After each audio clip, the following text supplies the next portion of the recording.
तो जेईई और नीट का जो सबसे टफेस्ट टॉपिक है वो आपका सबसे इजीएस्ट टॉपिक बन सकता है, पर शर्त एक ही है, इस वीडियो को देखना एंड तक। So welcome to one short revision of rotational motion, जिसमें मैं सारे टॉपिक्स कवर करूंगा और इसमें हर टॉपिक के साथ लिंक जो सबसे बढ़िया क्वेश्चन होगा वो भी मैं आपको करवाऊंगा, जिससे आपको उस टॉपिक का डेप्थ पता चलेगा कि कितनी डेप्थ तक के क्वेश्चन हमसे पूछे जाते हैं। तो चाहे वो जेईई, नीट या स्कूल के एग्जाम्स हो, इन सभी में आपको फुल कंसेप्चुअल क्लैरिटी मिलेगी इस वीडियो को देखने के बाद। और ये दूसरों की तरह 6-7 घंटे लंबा बिल्कुल नहीं होने वाला है। टाइम स्टैम्प्स के हिसाब से इन सारे टॉपिक्स को एक एक करके आप देख सकते हो। मैंने बहुत सारे क्वेश्चंस इंक्लूड किए हैं और दूसरों से फास्ट तरीके से आप सीख पाओगे, इस हिसाब से मैंने इस पूरे वीडियो को डिजाइन किया है। So let's get started with this video.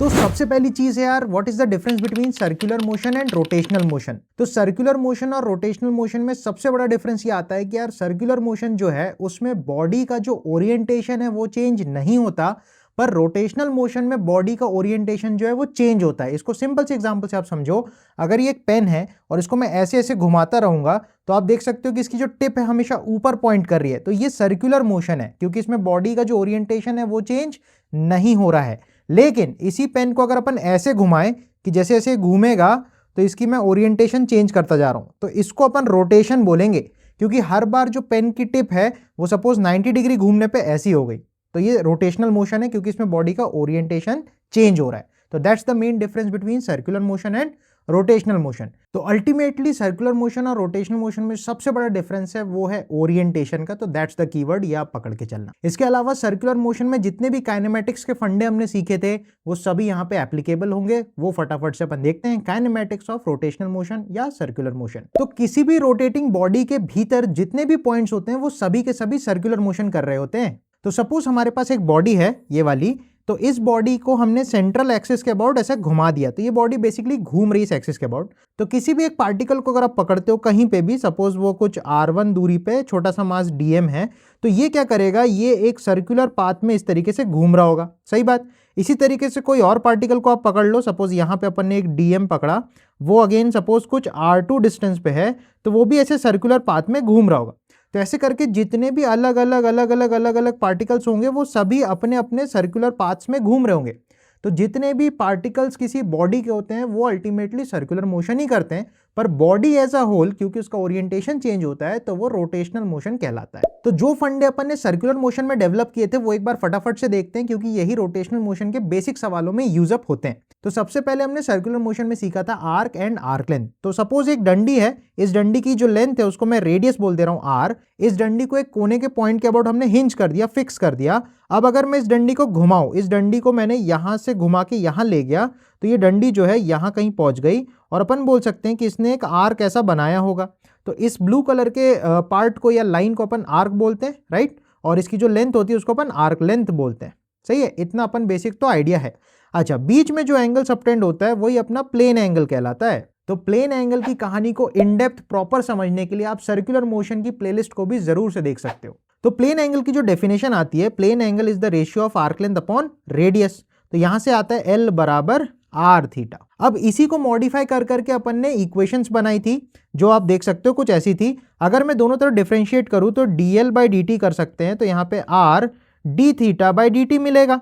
अब ये जो dl बाई dt है ये बता रहा है किस रेट से ये आर्क लेंथ कवर हो रहा है, मतलब कोई भी बॉडी इस रास्ते पे किस स्पीड से चल रही है, ठीक है। तो वो इसकी टेंजेंशियल वेलोसिटी या सिंपली वेलोसिटी बताएगी, तो ये v बन जाता है। r रेडियस है, सर्कल का रेडियस हमेशा फिक्स होता है तो इसको r लोगे, और d थीटा बाई dt जो होता है वो अपनी ओमेगा होती है। ये बेसिक अपने को अंडरस्टैंडिंग है, राइट। तो यहां तक अपनी फर्स्ट चीज कंप्लीट हो गई। नेक्स्ट इसमें अपन देख सकते हैं, इसको अगर एक और बार डिफरेंशिएट किया जाए तो अपन को v का डिफरेंशिएशन बन जाएगा dv बाई dt बराबर r d omega by dt। तो dv बाई dt जो होता है वो ये बताता है कि जो पार्टिकल इस पाथ पे चल रहा है उसकी स्पीड कैसे बदल रही है, तो ये हमारा टेंजेंशियल एक्सेलरेशन होता है, राइट। तो ये हमारा at बन जाता है r, और d ओमेगा बाई dt ये बताता है कि जो घूमने की स्पीड है वो किस रेट से चेंज हो रही है। ओमेगा जो है अपना एंगुलर वेलोसिटी कहलाता है कि कोई पार्टिकल कितना एंगल कवर कर रहा है कितने टाइम में। अपन ने सर्कुलर में ये भी सीखा था कि ओमेगा जो होता है वो d थीटा बाई dt से बता सकते हैं, या अगर एवरेज बताना है तो delta theta by delta t से भी बता सकते हैं। तो ये वाला पार्ट एवरेज के लिए इस्तेमाल करते हैं, ये वाला पार्ट इंस्टेंटेनियस के लिए इस्तेमाल करते हैं। जहां पे बोलो किसी टाइम पे ओमेगा बताओ तो डिफरेंशिएशन या इंटीग्रेशन करके निकालते हैं, वहां पे इसकी जरूरत पड़ती है। और जहां एवरेज की जरूरत पड़ेगी वहां पे ये वाला फॉर्म ऑफ ओमेगा यूज किया जाता है। कमिंग बैक टू ए, तो एक्सेलरेशन at बराबर r, इसको अल्फा बोल देते हैं। Alpha is the rate of change of angular velocity with respect to time. तो कुल मिला के मुद्दे की बात यह है, इसको और इसको याद रखना है, ये बेसिक्स ऑफ सर्कुलर मोशन है, काइनेमैटिक्स में इसकी जरूरत पड़ेगी। नेक्स्ट इसमें जो पॉइंट इंपॉर्टेंट आता है उसमें छोटे छोटे कन्वर्जन है जहां पे बच्चे फंसते हैं, तो वो फटाफट से समझते हैं। ओमेगा बेसिकली जो ओमेगा की यूनिट होती है वो रेडियन पर सेकेंड होती है, कि कितना एंगल कवर कर रहा है कितने टाइम में। तो ओमेगा को आप delta theta by delta T से भी याद रख सकते हो, या फिर D theta by D T से तो याद रख ही सकते हो, राइट। अब इसमें कई बार बच्चे फंसते हैं कि आरपीएम में दिया होता है ओमेगा, लेकिन उसको एज इट इज लेके क्वेश्चंस में यूज करते हैं तो गड़बड़ी हो जाती है। तो अपन को ध्यान रखना है, आरपीएम माने रेवोल्यूशन या रोटेशन पर मिनट, कि कोई भी बॉडी एक मिनट में कितने चक्कर लगा रहा है। तो आप सिंपल सा लॉजिक समझो, अगर कोई बॉडी एक चक्कर लगा रहा है तो आप बोल सकते हो वो कितना एंगल घूम गया होगा सेंटर के अबाउट। तो आप बोलोगे अगर बॉडी यहां से स्टार्ट की तो वो ऐसे करके 2 पाई एंगल या 360 डिग्री चल गया, राइट। तो रेडियंस में बात करना है, क्योंकि ओमेगा की यूनिट रेडियन पर सेकंड होती है, तो इसलिए यहाँ पे 2 पाई आप इस्तेमाल करो। तो इस केस में अपन बिल्कुल ये चीज बोल सकते हैं कि अगर उसने टी टाइम में एक चक्कर मारा तो अपन लिख सकते हैं 2 पाई एंगल चला अपॉन टी टाइम में, तो ये ओमेगा की डेफिनेशन हो गई फॉर 1 रेवोल्यूशन, ठीक है। अब मान लो आपको क्वेश्चन में ऐसे दे रखा होता है कि एक बॉडी 10 आरपीएम से घूम रहा है, तो आपको सिंपल से एक काम करना है, एक बॉडी हर एक मिनट में 10 रेवोल्यूशंस लगा रहा है, मतलब 10 चक्कर लगा रहा है एक मिनट में। तो आप लिख सकते हो 10 इंटू हर एक चक्कर में कितना एंगल होता है, तो हर एक चक्कर में 2 पाई एंगल होता है, तो इंटू 2 पाई पर मिनट, पर माने डिवाइडेड बाय एक मिनट में कितने सेकेंड्स होते हैं, तो 60। तो सीधी सीधी बात अपन को ये याद रखनी है, जब भी आरपीएम से रेडियन पर सेकंड में जाना है तो 2 पाई बाय 60 से आप मल्टीप्लाई करा दो जो भी नंबर दे रखा हो। तो जैसे 10 आरपीएम है तो उसको अपन लिख सकते हैं, ये कट गया तो ये बन जाएगा पाई बाय 3 रेडियन पर सेकेंड, सही बात। तो जब भी आरपीएम से रेडियन पर सेकेंड में जाना हो तो इंटू 2 पाई बाय 60 आप करना। अब एक दूसरा भाई अपने पास आके पूछ सकता है, सर अपन को रेडियन पर सेकेंड में दिया हो तो आरपीएम में कैसे लेंगे। तो अगर रेडियन पर सेकेंड में दिया है और आप चाहते हो कि आरपीएम में बनाना, तो सिंपल 1 रुपए की 2 टॉफी वाला कॉन्सेप्ट लगाओ। ये क्या बोलता है समझेंगे। अगर मान लो मेरे पास n radian per second given है, इसको मुझे कितने आरपीएम होंगे बनाना है, तो इसको समझने के लिए सिंपल सा आप करो कि 1 आरपीएम में कितना रेडियन पर सेकेंड होता है। तो 1 आरपीएम मतलब एक चक्कर माने 2 पाई रेडियन पर मिनट माने 60 सेकेंड्स होते हैं एक मिनट में, तो एक आरपीएम में 2 pi bye 60 radian per second होते हैं। तो एक रेडियन पर सेकेंड में कितने आरपीएम होंगे, तो उसके लिए 60 को ऊपर को दा दो, 2 पाई को नीचे को दा दो, तो आपको मिलेगा एक रेडियन पर सेकेंड में 60 अपॉन 2 पाई आरपीएम होते हैं। तो जब भी आपको मान लो n रेडियन पर सेकेंड से कितना आरपीएम होता है निकालना है, तो बेसिकली जितना भी रेडियन पर सेकेंड दे रखा होगा उसमें 60 अपॉन 2 पाई मल्टीप्लाई करोगे। कैसे, 1 रेडियन पर सेकेंड अगर 60 अपॉन 2 पाई आरपीएम होता है तो n रेडियन पर सेकेंड में इंटू n कर दोगे आप, तो ये एक मल्टीप्लाइंग फैक्टर बन जाएगा। तो रेडियन पर सेकेंड से आरपीएम में जाना है तो n इंटू 60 अपॉन 2 पाई कर देना, तो आरपीएम में मिल जाएगा आपको, राइट। तो एक छोटा सा एग्जांपल करके अपन फटाफट इस आइडिया को और बढ़िया बनाते हैं। तो जो वॉल क्लॉक होती है, उस वॉल क्लॉक का जो मिनट हैंड होता है उसकी एंगुलर वेलोसिटी कितनी होती है। तो मिनट हैंड आप समझो 1 घंटे में एक चक्कर मारता है 60 मिनट्स का, तो आप बोल सकते हो 60 मिनट्स लगाता है वो एक राउंड लगाने में। एक राउंड इज 2 पाई रेडियन, तो अपन बोल सकते हैं 2 pi radian divided by 60 minutes को आप कन्वर्ट कर लो सेकेंड्स में, तो 60 मिनट्स में हर मिनट में 60 सेकेंड, तो अपन बोल सकते हैं 2 पाई से कट ऑफ कर दो, तो ये बन जाएगा pi upon 1800 radian per second.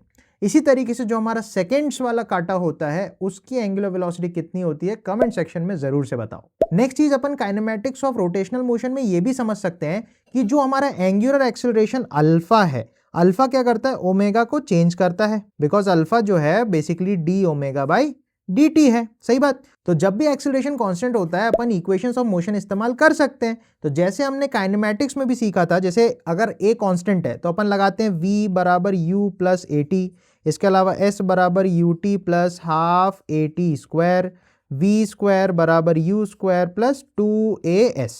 अब एक चीज अपन को एनालॉजी अगर समझ में आ जाती है तो अपन सर्कुलर मोशन के ये क्वेश्चंस को फटाफट सॉल्व कर सकते हैं बिना कोई फॉर्मूला याद लगाए। तो आप ये समझो v जो होता है वो लीनियर क्वांटिटी होती है और एंगुलर जो भाई होता है इसका वो ओमेगा होता है। तो अपन ये समझ सकते हैं v का भाई ओमेगा हो गया एंगुलर क्वांटिटी में, x पोजीशन होती है तो थीटा यहाँ पे एंगुलर पोजीशन होती है। उसी तरीके से डेल्टा x डिस्प्लेसमेंट होता है, डेल्टा थीटा एंगुलर डिस्प्लेसमेंट हो जाता है। और वहाँ पे एक्सेलरेशन होता है, यहाँ पे अल्फा होता है एंगुलर एक्सेलरेशन, राइट। तो ये एनालॉजी है, मतलब v का भाई ओमेगा, x का भाई थीटा, डेल्टा x का भाई डेल्टा थीटा और a का भाई अल्फा। तो ये बेसिक अंडरस्टैंडिंग है। अब आप समझो अगर अल्फा कांस्टेंट है तो आप सीधा सीधा इक्वेशंस ऑफ मोशन को थोड़ा सा पलटा सकते हो। अल्फा अगर कांस्टेंट है तो आप बोल सकते हो v की जगह ओमेगा फाइनल बराबर omega initial plus alpha T. ऐसे ही डिस्प्लेसमेंट की जगह डेल्टा थीटा u का भाई omega initial into T plus half a का भाई अल्फा टी स्क्वायर। अपन ने इस पूरे को इससे रिप्लेस करा दिया उसके एनालोगस टर्म से। फाइनली v स्क्वायर मतलब ओमेगा फाइनल का स्क्वायर बराबर ओमेगा इनिशियल का स्क्वायर प्लस 2 a का भाई अल्फा s का भाई डेल्टा थीटा। तो बेसिकली इस तरीके से अपन तीनों इक्वेशंस ऑफ मोशन को फॉर्म करते हैं अपने लिनियर डेरिवेटिव से। लिनियर में जो चीजें होती है एंगुलर में बस उनका एनालॉजी लगती है, ये सारी चीजें उनकी जगह आ जाती है तो ये फॉर्मूले बन जाते हैं। फटाफट से एक दो बढ़िया सवाल इस पे देखते हैं जिससे हमारा ये कॉन्सेप्ट स्ट्रांग हो जाएगा। तो इस सवाल में अपने से बोल रहा है कि एक व्हील है जो 20 आरपीएम से घूम रहा है, ठीक है। क्वेश्चन बोलता है 5 सेकेंड्स के अंदर ये स्टॉप हो जाता है, ठीक है। इनिशियली जब हमने इस व्हील को देखा तो ये सेंट्रल एक्सिस के अबाउट 20 आरपीएम से घूम रहा है, तो इसका ओमेगा इनिशियल इस 20 आरपीएम से निकालना होगा। सीधा 20 लेके मत डाल देना, गड़बड़ हो जाने वाली है भाई, ठीक है। तो अपने को इस क्वेश्चन में पूछ रहा है what is the angular acceleration of the wheel. तो इसको निकालने के लिए सीधा सीधा फंडा एकदम यूज करना है। सबसे पहले आप ओमेगा इनिशियल निकालो। अभी हमने सीखा जब भी आरपीएम से रेडियन पर सेकंड में जाना है तो 2 पाई बाय 60 से मल्टीप्लाई करो। तो 20 आरपीएम में आप 2 पाई बाय 60 से डिवाइड कर दो तो आपको मिलेगा 2 3 जा 6 हो जाएगा, तो 2 pi by 3 radian per second, ये आपका ओमेगा आ गया।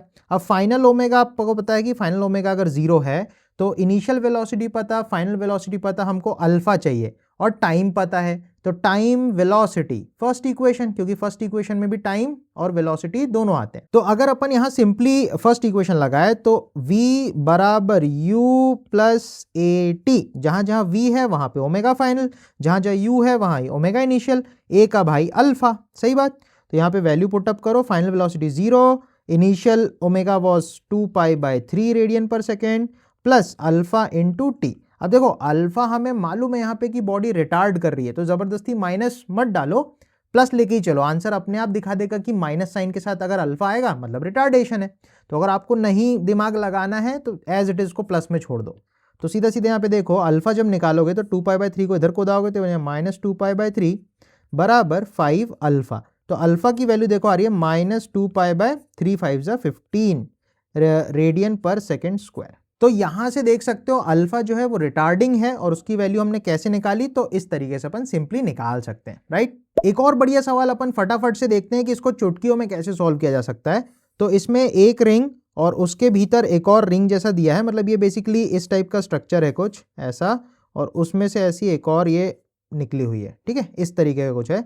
तो इस वाले पार्ट में रस्सी बंदी है और ये बाहर वाले पार्ट में भी एक दूसरी रस्सी बंदी है, तो इस तरीके से स्ट्रक्चर बना हुआ है, राइट। तो क्वेश्चन में अपने से बोल रहा है कि इस तरफ जो है वहां पे एक बी ब्लॉक लटका हुआ है, इस तरफ जो है यहाँ पे एक ए ब्लॉक लटका हुआ है, और इसकी जो रेडियस है वो 1 मीटर है और इस वाले की जो रेडियस है वो 2 मीटर है, ये अपन को दे रखा है। क्वेश्चन बोल रहा है in the small system shown the radii of the bigger and smaller pulley are 2m and 1 metre respectively and the downward the acceleration of block A is 5 metre पर second square in the downward direction। जो A है वो नीचे जा रहा है 5 metre पर second square से। तो क्वेश्चन में बोल रहा है एक्सेलरेशन ऑफ ब्लॉक B कितना होगा। सबसे पहला समझो A अगर जा रहा है नीचे तो ये ऐसा घूम रहा होगा, और ये अगर घूम रहा है कांस्टेंट एक्सेलरेशन से, मतलब इसका अल्फा कांस्टेंट होगा, सही बात। तो अब यहाँ पे आपको सिंपली ये सोचना है कि ये पॉइंट जो नीचे जा रहा होगा तो इसके पास तो टेंजेंशियल एक्सेलरेशन होगा, और हमको पता है AT बराबर आर अल्फा। तो इसके लिए हम लिख सकते हैं ये अगर 5 से जा रहा है तो इसका AT का वैल्यू 5 हो जाएगा, तो 5 बराबर आर हो गया 2 मीटर इंटू अल्फा। तो यहाँ से अल्फा आ जाएगा 5/2 रेडियन पर सेकेंड स्क्वायर, सही बात। नेक्स्ट बी के लिए आप सोचो, तो अगर ये ऐसे घूम रहा होगा तो मेरे ख्याल से बी ऊपर जा रहा होगा, तो बी को जाना चाहिए ऊपर। बी का एक्सेलरेशन पता नहीं तो ए मान लेते हैं।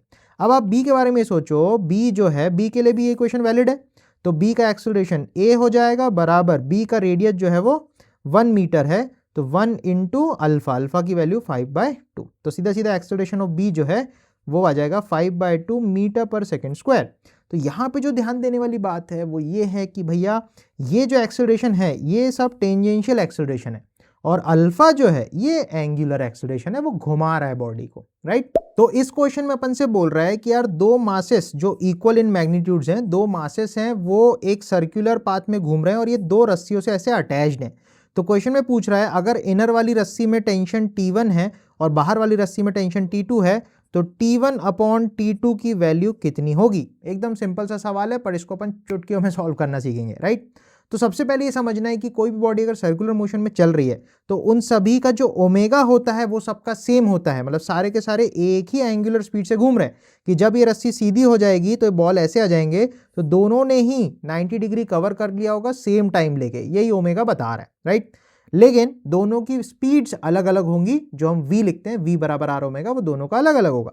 तो अपन को समझना है इस वाले की वेलोसिटी अगर सपोज v1 है, इस वाले की वेलोसिटी अगर v2 है, तो सबसे पहले बॉल नंबर 2 का अपन FBD बना देते हैं। तो बॉल नंबर 2 में अपन ये देख सकते हैं कि ये भी ओमेगा स्पीड से घूम रहा होगा और इस पे इधर टेंशन T2 लग रहा होगा, तो अपन बोल सकते हैं T2 टेंशन ही उसको सर्कुलर पाथ में घुमा रहा है, तो F बराबर m AC अपन लगा सकते हैं। तो टेंशन T2 बराबर m AC, AC को ओमेगा स्क्वायर इंटू r लिख सकते हो। तो ये जो दो सेकेंड वाली बॉल है ये यहाँ से 2L डिस्टेंस पे है, तो इसकी जो दूरी होगी वो 2L आपको लेनी पड़ेगी, तो ये T2 आ गई। नेक्स्ट आपको 1 बॉल की भी FBD बनानी पड़ेगी। तो 1 नंबर बॉल पे आप ध्यान दोगे तो ये वाली रस्सी यहाँ खींच रही होगी, ये वाली रस्सी यहाँ खींच रही होगी, तो आप लिखोगे इस साइड लगेगा T2, इस साइड लगेगा T1, क्योंकि एक रस्सी में एक टेंशन होती है। परंतु क्योंकि सर्कल में घूम रहा है तो सेंटर की तरफ एक्सेलरेशन AC जो है वो लेफ्ट की तरफ लग रहा होगा, राइट।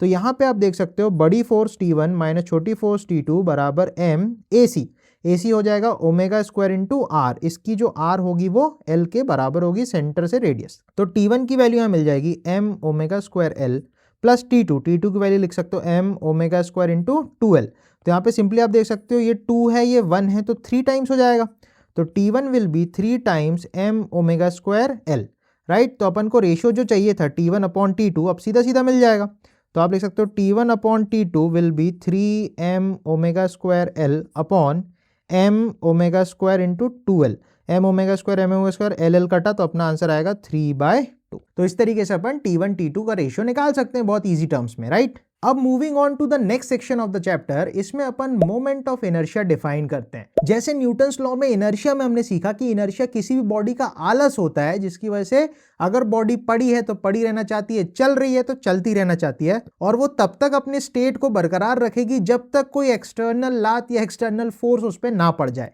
यही अपना first Newton's law of motion बना था, राइट।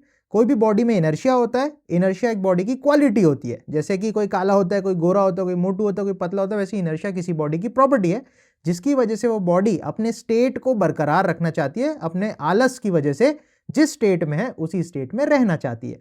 तो उसी तरीके से रोटेशनल मोशन में भी एक रोटेशनल इनर्शिया आता है, उसी को अपन मोमेंट ऑफ इनर्शिया बोलते हैं, राइट। तो मोमेंट ऑफ इनर्शिया को अगर फील लेना है तो आप ऐसे समझो एक गोल बॉडी है जो घूमना चाहती है, ठीक है। तो अगर वो गोल बॉडी पड़ी है तो पड़ी रहेगी क्योंकि उसमें रोटेशनल इनर्शिया है। अच्छा, अगर वो घूम रही है तो घूमती रहेगी क्योंकि उसके अंदर रोटेशनल इनर्शिया है। अगेन आप इसको ऐसे समझ सकते हो, कोई भी बॉडी में जो चलने का आलस होता है उसी तरीके से उसी बॉडी में घूमने का भी आलस होता है, जिसे अपन मोमेंट ऑफ इनर्शिया बोलते हैं। अब जैसे वहां पे हमने पढ़ा था कि फोर्स आके लात मारती है या किसी भी लात की जो फोर्स होती है तो वो बॉडी के स्टेट को चेंज करती है, स्टेट ऑफ रेस्ट और स्टेट ऑफ मोशन।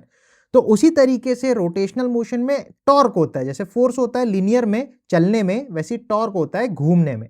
तो घूमती हुई बॉडी का अगर हमें घूमने का मोशन चेंज करना है तो एक्सटर्नल टॉर्क लगेगा, जैसे वहां एक्सटर्नल फोर्स लगती थी। तो until and unless an external torque is applied. अब यहाँ पे मुद्दे की बात है कि टॉर्क क्या चीज है वो हम आगे सीखेंगे। देन मोमेंट ऑफ इनर्शिया एक घूमती हुई बॉडी का आलस बताता है, तो मोमेंट ऑफ इनर्शिया क्या होता है उसके बारे में सब कुछ अपन डिस्कस करते हैं। तो मोमेंट ऑफ इनर्शिया का आइडिया आया कैसे वो थोड़ा सा फटाफट अपन समझते हैं कि मान लो कोई बॉडी है जो अपने एक एक्सिस के अबाउट घूम रही है। तो मान लो एक बॉडी ओमेगा स्पीड से घूम रही है, ठीक है। अब अपन क्या करते हैं, इस पे छोटे छोटे पार्टिकल लेते हैं। मान लो एक डीएम मास का अपन ने पार्टिकल लिया जो एक्सिस से r1 दूरी पे था, ठीक है। अब ये जो डीएम मास का पार्टिकल होगा ये अपनी एक सर्कुलर पाथ में घूम रहा होगा।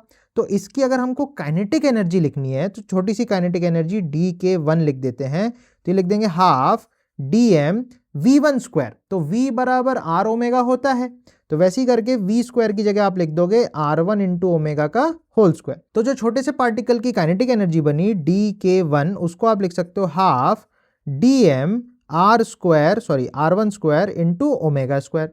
इसी तरीके से आप कोई और पार्टिकल कहीं और पकड़ लो जो कि r2 डिस्टेंस पे है, तो वो अगेन एक सर्कुलर पाथ में घूम रहा होगा, तो उसकी जो काइनेटिक एनर्जी होगी dk2, तो वो जाएगी half dm r2 square omega square. ऐसी करके अगर n पार्टिकल्स हैं तो d के अप टू n पार्टिकल आप लिख सकते हो half dm rn square omega square. सही बात।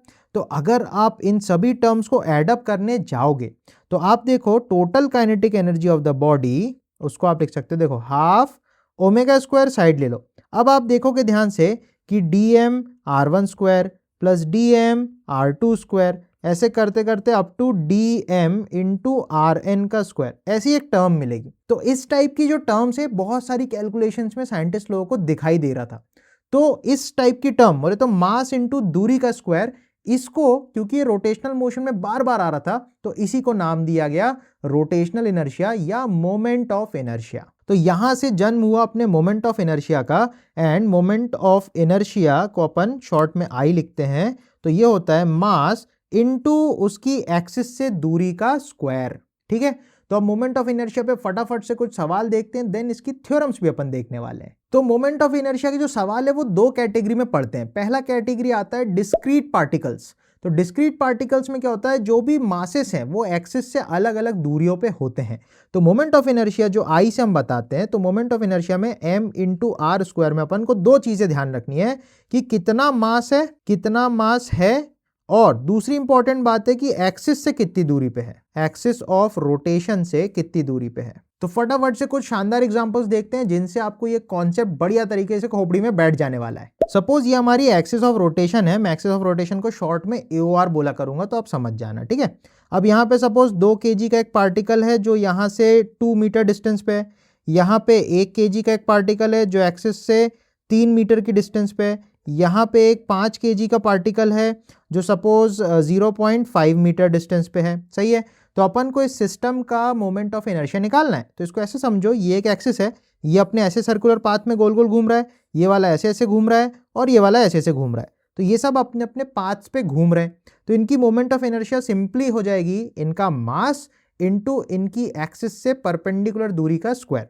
तो जैसे इसका अपन लिखेंगे तो मास हो जाएगा 2 kg इंटू दूरी है 2 मीटर का स्क्वायर, प्लस दूसरे वाले का मास है 1 kg, तो 1 इंटू उसकी दूरी है 3 मीटर का स्क्वायर, प्लस तीसरे वाले का मास 5 kg है और उसकी दूरी हाफ मीटर है, तो 5 kg इंटू 1/2 का स्क्वायर। सही है, तो मोमेंट ऑफ इनर्शिया में ये इंपॉर्टेंट बात है कि ये एक स्केलर क्वांटिटी है, तो ये मास की तरह सिंपली जुड़ जाती है, m1r1 square plus m2r2 square plus m3r3 square. इस तरीके से आप सारे मासेस का जो मोमेंट ऑफ इनर्शिया है उसको सीधा सीधा जोड़ सकते हो, क्योंकि वेक्टर में पंगे होते हैं, वेक्टर में आपको मैग्नीट्यूड, डायरेक्शन, बहुत झोलमाल सब वेक्टोरियली ऐड करना पड़ता है, पर मोमेंट ऑफ इनर्शिया में ऐसा कोई लोचा नहीं है। ठीक है, तो सीधा सीधा आप निकालोगे तो ये बन जाएगा 2 इंटू 4 8 प्लस 1 इंटू 3 का स्क्वायर 9 प्लस 5/4। सही है, तो इसको आप लिख सकते हो 1.25 करके लिख सकते हो। 8 और 9 मेरे ख्याल से 17 हो जाएगा, तो ये हो जाएगा 18.25 और इसकी यूनिट हो जाएगी मास kg इंटू रेडियस का स्क्वायर, मतलब मीटर का स्क्वायर। और ये एक स्केलर क्वांटिटी है, बिल्कुल टेंशन नहीं लेना इसको लेके। एक और एग्जांपल फटाफट से अपन देखते हैं कि सपोज ये एक्सिस ऑफ रोटेशन है, एक बॉडी जो है वो यहाँ पे रखी है, इसका मास सपोज 10 kg है और ये एंगल सपोज 37 डिग्री है और ये ऐसे घूम रहा है सर्कुलर पाथ पे। ठीक है, ये जो ब्लू कलर की लाइन अपन ने बनाई है ये सपोज 10 मीटर लॉन्ग है, तो इसका मोमेंट ऑफ इनर्शिया हमको निकालना है। तो अगेन मोमेंट ऑफ इनर्शिया के लिए एक चीज हमेशा आप ध्यान रखना, मास इनटू परपेंडिकुलर दूरी फ्रॉम एक्सिस ऑफ रोटेशन। तो ये अगर एक्सिस ऑफ रोटेशन है तो यहां से जो परपेंडिकुलर दूरी होगी वो ये वाली लोगे आप, राइट। तो अगर ये 10 है और ये 37 डिग्री है तो अपन ने अपने वेक्टर्स की सीरीज में ये चीज सीखी है, जिसके साथ एंगल उसके साथ कॉस। तो अगर ये 10 मीटर है तो this will be 10 cos 37 and this will be 10 sin 37। तो इसकी जो वैल्यू है वो सीधी सीधी अपन लिख सकते हैं, ये हो जाएगी 10 इंटू साइन 37। तो इसका जो moment of inertia about this axis of rotation है ये आएगी I बराबर 10 इंटू 10 साइन 37 3/5 का स्क्वायर। तो हो जाएगा 10 इंटू 5 टू ज़ा 10 कर लो, 3 टू ज़ा 6, 6 का स्क्वायर 36। इसका जो I आएगा वो आएगा 360 kg metre square. Discrete particles पे एक और चैलेंजिंग प्रॉब्लम अपन फटाफट से चेकआउट करते हैं। तो इस सवाल में अपन को 4 मासेस दे रखे हैं, m, 2m, 4m और ये वाला 3m है। ये एक स्क्वायर के कोनों पे रखे हुए हैं, राइट। अब 2 एक्सिस बनाई है, पहली एक्सिस ये वाली है तो ये बॉडी ऐसे घूम रही है, ठीक है, तो ये ऐसे ऐसे ऐसे करके घूम रही है। दूसरी ये एक्सिस है तो ये बॉडी ऐसे घूम रही है, तो ये ऐसे ऐसे ऐसे करके घूम रही है। तो अपन को ये समझना है, ठीक है। तो सबसे पहली चीज आप देखो, अगर मैं फर्स्ट एक्सिस ऑफ रोटेशन के अबाउट मोमेंट ऑफ इनर्शिया निकालूं तो जो भी मास एक्सिस पे रखे होते हैं तो उनका R तो 0 हो जाएगा। तो ये वाले मास का और ये वाले मास का जो मोमेंट ऑफ इनर्शिया है वो सीधा सीधा 0 हो जाने वाला है। और इस मास का और इस मास का मोमेंट ऑफ इनर्शिया होगा मास इनटू परपेंडिकुलर दूरी का स्क्वायर। तो पॉइंट ये है कि ये दूरी कैसे निकालें, तो उसके लिए सिंपल सा थोड़ा सा मैथ्स लगाएंगे, फट से अपन निकालेंगे, सही बात। तो आप देखो, अगर ये स्क्वायर है तो ये 45 डिग्री बना रहा है, राइट। तो अपन ये बोल सकते हैं सीधा सीधा, ये D है तो ये D cos 45, ये D sin 45। तो ये जो परपेंडिकुलर दूरी है सीधा सीधा हो जाएगी D sin 45 माने 1/√2, तो हो जाएगा D/√2, सही बात। तो एक्सिस ऑफ रोटेशन नंबर 1 के अबाउट अगर मुझे I1 निकालना है तो उसके लिए अपन सिंपल कर देंगे 2m इंटू उसकी दूरी D/√2 का होल स्क्वायर, प्लस सिमिलरली आप 3m वाले के लिए सोचोगे तो 3m इंटू परपेंडिकुलर दूरी D/√2 का स्क्वायर, 3m इंटू D/√2 का स्क्वायर कर दोगे आप। तो देखो D/√2 का स्क्वायर तो D²/2 बन जाएगा, सही बात। तो यहाँ पे आएगा 2m प्लस 3m कॉमन लेके D²/2, तो 2 और 3 5, तो 5md²/2 ये आ जाएगा moment of inertia about axis number 1। इसी तरीके से जो एक्सिस नंबर 2 के अबाउट मोमेंट ऑफ इनर्शिया आएगा वो ये मास इंटू इसकी दूरी का स्क्वायर और ये मास इंटू इसकी दूरी का स्क्वायर का सम करके आएगा। तो इसको आप कमेंट सेक्शन में मुझे बताओ कि यार कितना निकल के आ रहा है। Next part of the game आता है कंटिन्यूअस बॉडी या एक्सटेंडेड बॉडीज का। यहां पे हमको ये देखना है कि जैसे रॉड है, रिंग है, डिस्क है, कोन है, स्फीयर है, हॉलो स्फीयर, सॉलिड स्फीयर, बहुत सारी बॉडीज होती हैं। तो इन बॉडीज का मोमेंट ऑफ इनर्शिया कैसे निकाला जाता है। तो सबसे पहले एक रॉड ले लेते हैं। ये यूनिफॉर्म रॉड है जिसमें मास हर जगह एक समान यूनिफॉर्मली डिस्ट्रीब्यूटेड है। तो m मास l लेंथ की अगर रॉड है और सपोज ये कोना एक्सिस ऑफ रोटेशन अगर है तो इस कोने के अबाउट आप रॉड को ऐसे घुमा रहे हो, तो ये रॉड यहां से ऐसे करके घूम रही है। अब इस केस में अपन को मोमेंट ऑफ इनर्शिया निकालना है। तो अगेन आपको सिंपल सा डिस्क्रीट वाला थॉट सोचना है। आप क्या सोचो, एक्सिस से मान लो r दूरी पे एक पतला सा जिसकी थिकनेस dr होगी, dr चौड़ाई का एलिमेंट ले लो जिसका मास कुछ dm होगा। अब आपको ये सोचना है कि छोटा सा जो मास है इसका मोमेंट ऑफ इनर्शिया कितना होगा। तो छोटे से मास का छोटा सा मोमेंट ऑफ इनर्शिया आप लिख दो di, तो वो जाएगा छोटा सा मास dm इंटू इसकी एक्सिस से दूरी r का स्क्वायर, सही है। एक्सिस से ये दूरी r हो जाएगी। अब इसको इंटीग्रेट अगर करेंगे तो अपन को मोमेंट ऑफ इनर्शिया मिल जाएगा, परंतु पंगा ये है कि भाई dm को r के फॉर्म में बनाना पड़ेगा तभी इंटीग्रेशन होगा, मतलब अपन को dr चाहिए। तो सिंपल सा जुगाड़ मेरा 1 रुपए की 2 टॉफी वाला फंडा, बोले तो यूनिटरी मेथड को याद रखो कि m मास अगर l लेंथ में डिस्ट्रीब्यूटेड है तो अपन बोल सकते हैं dm मास dr लेंथ में डिस्ट्रीब्यूटेड होगा, सही बात है। दोनों इक्वेशंस को अगर आप डिवाइड मार दो तो आपको मिलेगा m/dm इक्वल्स l/dr। तो कुछ नहीं करना, सिंपल सा काम करना, dm को ऊपर को दाओ और l को वापस नीचे ले आओ, dr को ऊपर ले जाओ। तो आपको यहां से मिल जाएगा m/l इंटू dr बराबर dm। अब ये जो dm मिला है इसको उठा के यहाँ पटक दो और इंटीग्रेट कर दो। तो आप सिंपली लिख सकते हो di बराबर dm हो जाएगा m/l इंटू r² dr। अब इसको इंटी करते हैं अपन, इंटीग्रेशन कहाँ से कहाँ तक, 0 से लेके l तक आप इंटीग्रेट करोगे क्योंकि जो सबसे पास वाला पार्टिकल वो यहीं पे रखा है एक्सिस पे और सबसे दूर वाला यहाँ रखा है जिसकी दूरी l है। तो 0 से l तक इंटीग्रेट करोगे तो यहाँ पे 0 से लेके i आपको मिल जाएगा।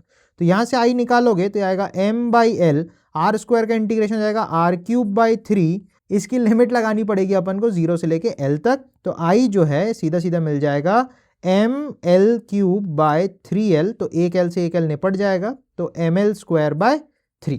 तो ये आपको याद रखना, इस तरीके से ml²/3 आता है। तो आपको इसी तरीके से सेंटर के अबाउट भी निकालना पड़ेगा। अब सेंटर के लिए बस सिंपल सा जुगाड़ यही लगाना है, सब कुछ सेम रहेगा, बस जब आप लिमिट्स लगाओगे तो आप देखो सेंट्रल पॉइंट अगर आपका ओरिजिन है तो लेफ्ट में ये -l/2 होगा, राइट में ये +l/2 होगा।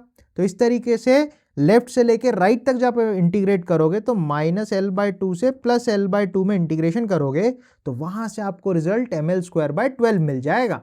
तो अलग अलग बॉडीज का जो मोमेंट ऑफ इनर्शिया होता है उनको आपको याद ही रखना है। तो एक टेबल टाइप का बना सकते हो कि अगर ये m मास l लेंथ की रॉड है तो बीच से अगर एक्सिस लोगे तो ml²/12 हो जाता है, किनारे से अगर एक्सिस लोगे तो मोमेंट ऑफ इनर्शिया हो जाएगा ml²/3। तो ये रॉड का हिसाब हो गया। इसी तरीके से रिंग होती है। रिंग में क्या होता है कि सारा का सारा मास जो है वो पेरीफेरी पे डिस्ट्रीब्यूटेड है, तो इसका मास m होता है, इसकी रेडियस r होती है। तो इस तरीके से एक रिंग होती है, राइट। अब ये जो रिंग है, सपोज ये रिंग ऐसी है तो इसके बीच से जो एक्सिस जा रही है, ठीक है, मतलब एक्सिस ऑफ रोटेशन ऐसा बाहर निकल के आपकी तरफ आ रही है, तो रिंग जो है वो ऐसे घूम रही है। तो रिंग का मोमेंट ऑफ इनर्शिया निकालना बहुत ईजी और कॉन्सेप्ट भी बहुत आसान है। समझो, ये अगर एक्सिस ऑफ रोटेशन है तो छोटे छोटे आप एलिमेंट जितने भी लोगे वो सारे एलिमेंट सब के सब r दूरी पे ही तो होंगे। तो dm into r square plus dm into r square ऐसे कर करके जब आप इंटीग्रेट करोगे तो dm का इंटीग्रेशन तो ये m ही आएगा। तो रिंग का moment of inertia about central axis बोले तो जहां पे सेंटर ऑफ मास जाता है तो वो होती है mr²। सही बात। इसी तरीके से रिंग का बड़ा भाई डिस्क आता है। डिस्क में कुछ नहीं, जो मास है वो पूरे में डिस्ट्रीब्यूटेड रहता है। तो जो डिस्क होता है, डिस्क में भी जो सेंट्रल एक्सिस है इसके अबाउट अगर बॉडी को घुमाए तो डिस्क का भी अगर मास m है, रेडियस r है, तो इसका moment of inertia about centre of mass ये निकल के आता है mr²/2। सही बात।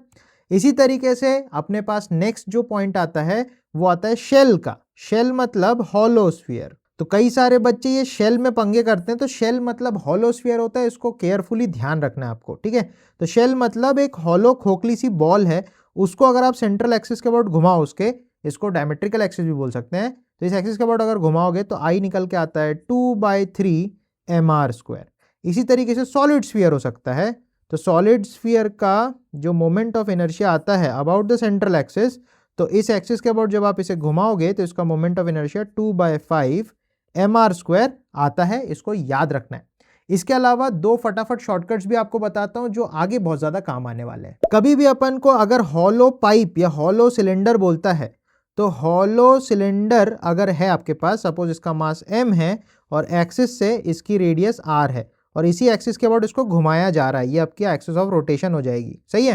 तो आप अगर एक पाइप को पिचका दो तो उसको ऐसे करके देखोगे तो आपको सर्कुलर ही तो दिखेगा, मतलब एक रिंग बन चुकी होगी। तो किसी भी हॉलो सिलेंडर को आप पिचकाओगे या हॉलो पाइप को आप पिचकाओगे तो एक रिंग बन जाती है। तो इस एक्सिस के अबाउट अगर आई लिखा जाए किसी भी हॉलो सिलेंडर या पाइप का तो ये mr² ही होता है, बिल्कुल रिंग के बराबर, राइट। इसी तरीके से अगर एक सॉलिड सिलेंडर है, सॉलिड सिलेंडर में मतलब मटेरियल भरा होगा, किसी भी सॉलिड सिलेंडर के एक्सिस ऑफ रोटेशन के अबाउट अगर आप देखोगे, अगेन सॉलिड सिलेंडर को आप पिचकाओगे, अब वो अंदर मटेरियल पूरा आ जाएगा, मतलब वो सॉलिड सिलेंडर पिचकने के बाद एक डिस्क बन जाएगा। तो जो डिस्क होगा, डिस्क का मोमेंट ऑफ इनर्शिया अपन लिख सकते हैं mr²/2। तो जो हॉलो सिलेंडर होता है वो बिल्कुल एक रिंग की तरह होता है, जो सॉलिड सिलेंडर होता है वो एक डिस्क की तरह होता है। अगेन एक और फंडा इसमें याद रखना अपने को, जैसे एक हॉलो कोन है, ठीक है, अगर एक हॉलो कोन है, सिर्फ अलग से हॉलो कोन के लिए ये पॉइंट याद रखना, अगर एक हॉलो कोन है और ये उसकी एक्सिस ऑफ रोटेशन है, ठीक है, बीचों बीच से जा रही है उसके, ठीक है, तो इस केस में भी इसका मोमेंट ऑफ इनर्शिया इस एक्सिस के अबाउट mr²/2 हो जाता है। इसका फंडा क्या है, अगर आप कोन को ऐसा पिचका दोगे तो ऐसे देखोगे तो एक डिस्क बन जाएगी, राइट। तो डिस्क का मोमेंट ऑफ इनर्शिया जो होता है वही हॉलो कोन के सेंट्रल एक्सिस के अबाउट होता है। इसके अलावा एक सॉलिड कोन का भी आप ध्यान रख सकते हो, वैसे तो बहुत ज़्यादा जरूरत नहीं पड़ती इसकी। अगर सॉलिड कोन है तो सॉलिड कोन का इस एक्सिस के अबाउट जब आप निकालते हो, अगेन सेंट्रल एक्सिस के अबाउट, तो 3/10 mr² आता है, जहां पे r इसकी रेडियस है। तो सिलेंडर और कोन्स के बाद अपन शीट को भी फटाफट से देख लेते हैं कि उसके अंदर मोमेंट ऑफ इनर्शिया के क्या सीक्रेट्स छुपे हुए हैं। तो सपोज ये अपने पास एक शीट है ना, इसको अपन 3D में देख रहे हैं। तो अपन इसकी दो एक्सिस के थ्रू मोमेंट ऑफ इनर्शिया निकालना चाहते हैं। मान लो ये एक एक्सिस ऑफ रोटेशन है, ये एक एक्सिस ऑफ रोटेशन है, ठीक है। अब देखो ये वाली जो साइड है, सपोज इसकी लेंथ b है और ये वाली जो साइड है इसकी लेंथ a है, ठीक है। ये अपन थोड़ा सा आइसोमेट्रिक व्यू उसको बोलते हैं, मतलब 3D में अपन थोड़ा टेढ़ा करके इसको देख रहे हैं।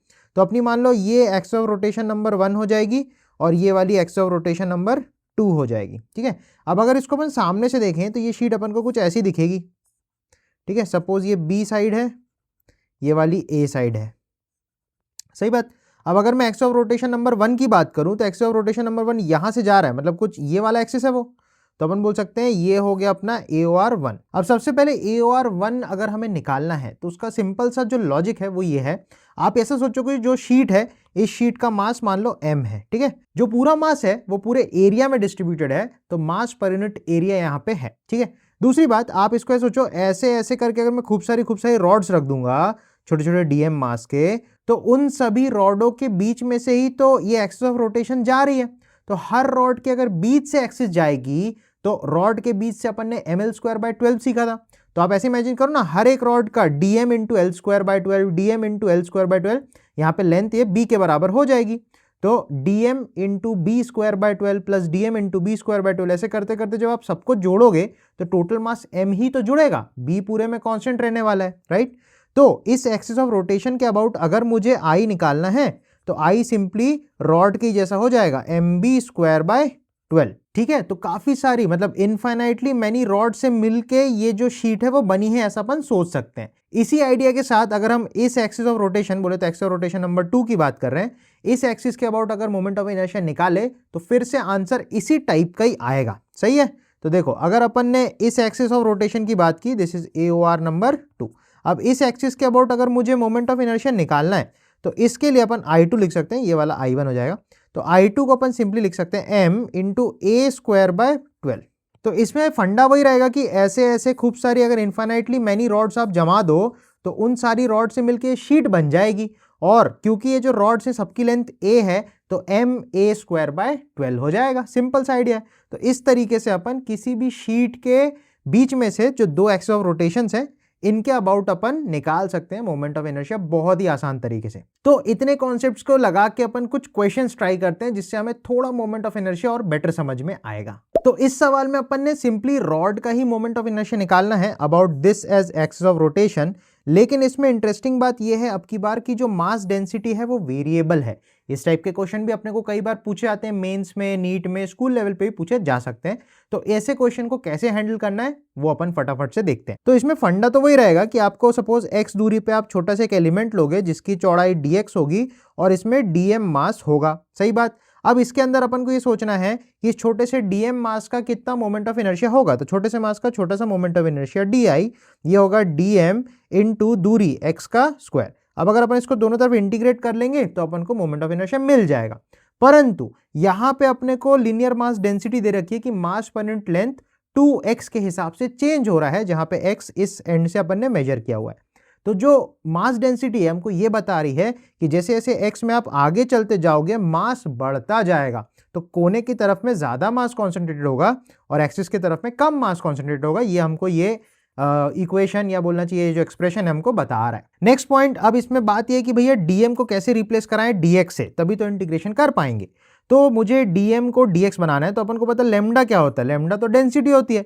तो अगर मैं इस छोटे से पार्ट के बारे में सोचूं, इस छोटे से पार्ट का साइज इतना ज्यादा छोटा है कि इसके लिए जो डेंसिटी है वो एक कांस्टेंट वैल्यू मानी जा सकती है। तो अगर मैं x दूरी पे डेंसिटी मानूं तो वो डेंसिटी होगा dm अपॉन dx, छोटा सा मास छोटे से लेंथ में है और यही तो अपना लेमडा है, लेमडा की वैल्यू 2x। तो यहां से आप देख सकते हो dm को अपन सिंपली 2x इंटू dx लिख सकते हैं, सही बात। तो अगर मैं यहां वापस से पुट करूं तो ये बन जाएगा 2x इंटू dx, और ये जो x स्क्वायर था वो इसको क्यूब बना डालेगा, तो यहाँ पे पावर 3 कर देते हैं। अब इसको इंटीग्रेट करना है, तो 0 से लेके इसकी लेंथ जो है वो 10 मीटर अपन को दे रखी है, राइट। तो ये हो जाएगा 0 से लेके 10 मीटर्स तक के लिए इंटीग्रेट करना है। तो ये बन जाएगा 2x क्यूब का इंटीग्रेशन x की पावर 4/4, लिमिट लगेगी 0 से 10, राइट। तो 2 से 4 कट जाएगा, तो हो जाएगा 1/2 इंटू 10 की पावर 4। तो 10 की पावर 4 मतलब 10,000, 10,000 का आधा भाई 5,000। तो 5,000 kg मीटर स्क्वायर अपना मोमेंट ऑफ इनर्शिया इस रॉड का आ जाएगा about this edge axis of rotation. तो आई होप ऐसे वेरिएबल अगर डेंसिटी वाले क्वेश्चन आए तो फंडा वही लेना है, बस अपन को ये वाली स्टेप को थोड़ा सा ध्यान से करना है, फटाफट से छोटा सा इंटीग्रेशन होकर हमारा क्वेश्चन सट से बन जाने वाला है, right. Moving on to the next question. तो नेक्स्ट सवाल अगेन एक रॉड का ही है, मगर अब की बार जो रॉड है वो एंड से इधर एक्सिस ऑफ रोटेशन इसकी बनाई है और ये रॉड टेढ़ी लगी है। तो ये रॉड जो है ऐसे ऐसे घूम रही है, अलग अलग पार्ट्स इसके अलग अलग सर्कल में घूम रहे होंगे, राइट। तो अब अपन को इसका मोमेंट ऑफ इनर्शिया निकालना है। देखो फंडा अभी भी वही रहेगा, अपन को डिस्क्रीट पार्टिकल सोच के ही कंटीन्यूअस बॉडी का निकालना है। तो इसके लिए आप क्या करोगे, आप इधर से सपोज x दूरी पे एक dx एलिमेंट ले लो, dx चौड़ाई का एलिमेंट, इसका मास हो जाएगा dm। अब अपन को सोचना है जो dm मास का एलिमेंट है, अब अपन को सोचना है जो dm मास का एलिमेंट है वो यहां से एक्सिस से जो परपेंडिकुलर दूरी है वो अपन लेते हैं मास इनटू परपेंडिकुलर दूरी फ्रॉम द एक्सिस।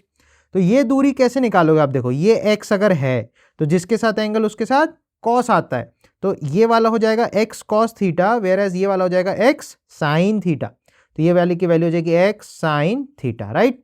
तो इसका छोटा सा एलिमेंट जो है, इस छोटे से एलिमेंट का छोटा सा मोमेंट ऑफ इनर्शिया, तो हो जाएगा dm into x sin theta का होल स्क्वायर। अब इसको इंटीग्रेट करना है, अगेन dm को अपन लिख सकते हैं m मास अगर l लेंथ में है तो dm मास dx लेंथ में होगा, तो ये हो गया अपना dm, सही है। इस dm को ऊपर पुटअप करेंगे तो अपने को मिलेगा m by L into D x की जगह आएगा x square sine square theta into D x. अब इसको इंटीग्रेट करने से हमको i मिल जाएगा, तो देखो m बाई एल बाहर रहेगा, साइन स्क्वायर थीटा भी बाहर रहेगा। अब एक्स स्क्वायर का इंटीग्रेशन आप करोगे यहां से लेके यहां तक, मतलब 0 से लेके l तक, तो इंटीग्रेशन चलेगा, एक्स स्क्वायर का इंटीग्रेशन हो जाएगा एक्स क्यूब बाय 3, तो एक्स क्यूब बाय 3 हो जाएगा। इसमें आप लिमिट लगाओगे 0 से लेके l तक, तो फाइनली जो मोमेंट ऑफ इनर्शिया आएगा वो आएगा m by L sine square theta into L cube by 3, l से एक l निपट जाएगा तो M L square by 3 sine square theta. तो अब इंटरेस्टिंग बात ये समझ में आ रही है कि जो L square sine square theta आया है, तो इसको आप ऐसा भी तो सोच सकते हो, अगर ये रॉड की लेंथ l है, इसके आपने दो कंपोनेंट्स कर लिए, एक परपेंडिकुलर टू द एक्सिस, एक अलोंग द एक्सिस, जिसके साथ एंगल उसके साथ कॉस, तो ये होगा l cos थीटा वाला कंपोनेंट और ये वाला होगा l sin थीटा वाला कंपोनेंट। दैट मीन्स अगर हम एक्सिस से परपेंडिकुलर कंपोनेंट ऑफ रॉड लें और उसको अगर आई निकालें, उसका एक्सिस ऑफ रोटेशन के अबाउट आई निकाले, तो रिजल्ट सेम आता है। तो ये एक ट्रिक की तरह बन जाता है, तो इसको थोड़ा सा आप केयरफुली ध्यान रखना, right. Moving on to the third मस्त सवाल। तो इस सवाल में अपन को एक व्हील की तरह कुछ दिया हुआ है, तो एक रिंग जैसा कुछ है, राइट, उसका मास m है, रेडियस r है, क्वेश्चन में दिया है। दो रॉड हैं जो ऐसे परपेंडिकुलरली लगे हुए हैं और उनके बीचों बीच हमारी एक्सिस ऑफ रोटेशन है। जो रॉड है उसका मास भी m ही है, हर एक रॉड का मास m है और इसकी जो लेंथ है वो 2r हो जाएगी, obviously diameter of the circle, right. तो इसका इस एक्सिस ऑफ रोटेशन के about moment of inertia combined system का निकालना है। तो सिंपली हमको एक चीज हमेशा ध्यान रखनी है, मोमेंट ऑफ इनर्शिया जो है वो स्केलर क्वांटिटी है, राइट। तो हर एक का निकालो, साथ में जोड़ दो, आंसर आ जाएगा फट से। तो सबसे पहले आप ये सोचो, ये एक रॉड है, ये एक रॉड है, इन दोनों रॉड्स के अगर 20 से एक्सिस जा रही है तो एक रॉड का 20 से होता है ml स्क्वायर बाय 12, ऐसी दो रॉड है तो इंटू 2 हो जाएगा। तो दोनों रॉड्स का आप लिख दोगे m, l की जगह 2r square by 12, ml square by 12 into 2, ये हो गया दोनों रॉड्स का हिसाब। और रिंग के बीच से अगर एक्सिस जा रही होती है तो रिंग के लिए अपन ने mr स्क्वायर सीखा हुआ है, मोमेंट ऑफ इनर्शिया, राइट। तो आप यहाँ पे m इंटू आर स्क्वायर कर दोगे, तो ये बनेगा m into 4r square into 2 by 12 plus mr square. अब देखो 4 3 जा 12 आप कर सकते हो, 3 ऊपर एलसीएम में जाएगा तो यहाँ पे 3 बनेगा, ये 3 और ये 2 मिलके 5 हो जाएगा, तो न्यूमरेटर में आएगा 5, नीचे आएगा 3, आंसर आएगा mr स्क्वायर। तो इस तरीके से इस पूरे सिस्टम का मोमेंट ऑफ इनर्शिया बहुत ही आसानी से निकाला जा सकता है। तो अपन को छोटी छोटी सी बातें ध्यान रखनी है, सारे जो फंडामेंटल हैं जैसे रॉड, रिंग, डिस्क, स्फीयर, कोन, सिलेंडर, सॉलिड, हॉलो, इन सब के मोमेंट ऑफ इनर्शिया आपको याद रहेंगे तो ज़्यादा बेटर तरीके से आप क्वेश्चंस को सॉल्व कर पाओगे। तो एक पेपर में क्या करो, आप एक लिस्ट बना लो, एक चार्ट जैसा बना लो, उसमें इन सारे बॉडीज के मोमेंट ऑफ इनर्शिया प्रॉपर तरीके से लिख लो और उसको जहां पढ़ते हो वहां फेस के सामने लगा दो, तो देखते रहोगे तो याद हो जाएगा, राइट। ये ट्रिक आप यूज कर सकते हो। Next, moving on to the next part of the journey, इसमें हम अलग अलग जो थ्योरम्स हैं मोमेंट ऑफ इनर्शिया निकालने के लिए, दो थ्योरम्स हैं, इन थ्योरम्स के बारे में सीखने वाले हैं। तो अपने को ये पता है कि यार दो थ्योरम्स होती हैं जिससे हम मोमेंट ऑफ इनर्शिया अलग अलग एक्सिस के अबाउट निकाल सकते हैं। सबसे पहली थ्योरम अपनी पैरेलल एक्सिस थ्योरम होती है, राइट। अब पैरेलल एक्सिस थ्योरम की खास बात ये है, ये 2D और 3D हर टाइप की बॉडी पे लगाई जा सकती है। और सपोज अगर कोई बॉडी है, उसका जो सेंटर ऑफ मास है वो इस लाइन पे यहां पे आ रहा है, ठीक है, यहां पे सपोज इस बॉडी का सेंटर ऑफ मास आ रहा है, तो हमेशा वो एक्सिस उस बॉडी का हमको मालूम होना चाहिए जो एक्सिस सेंटर ऑफ मास से गुजरती हो। तो ये जो एक्सिस ऑफ रोटेशन है ये सेंटर ऑफ मास से गुजर रही है, तो इसके अबाउट इसका कुछ ना कुछ ICOM होगा, moment of inertia about this axis कुछ ना कुछ बॉडी का होगा।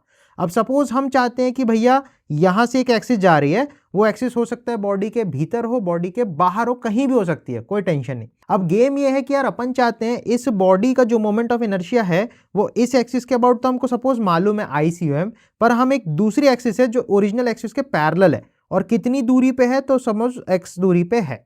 तो अगर ये x दूरी पे एक नई एक्सिस है, हम इस एक्सिस के अबाउट I निकालना चाहते हैं, तो पैरेलल एक्सिस थ्योरम हमारी मदद करता है।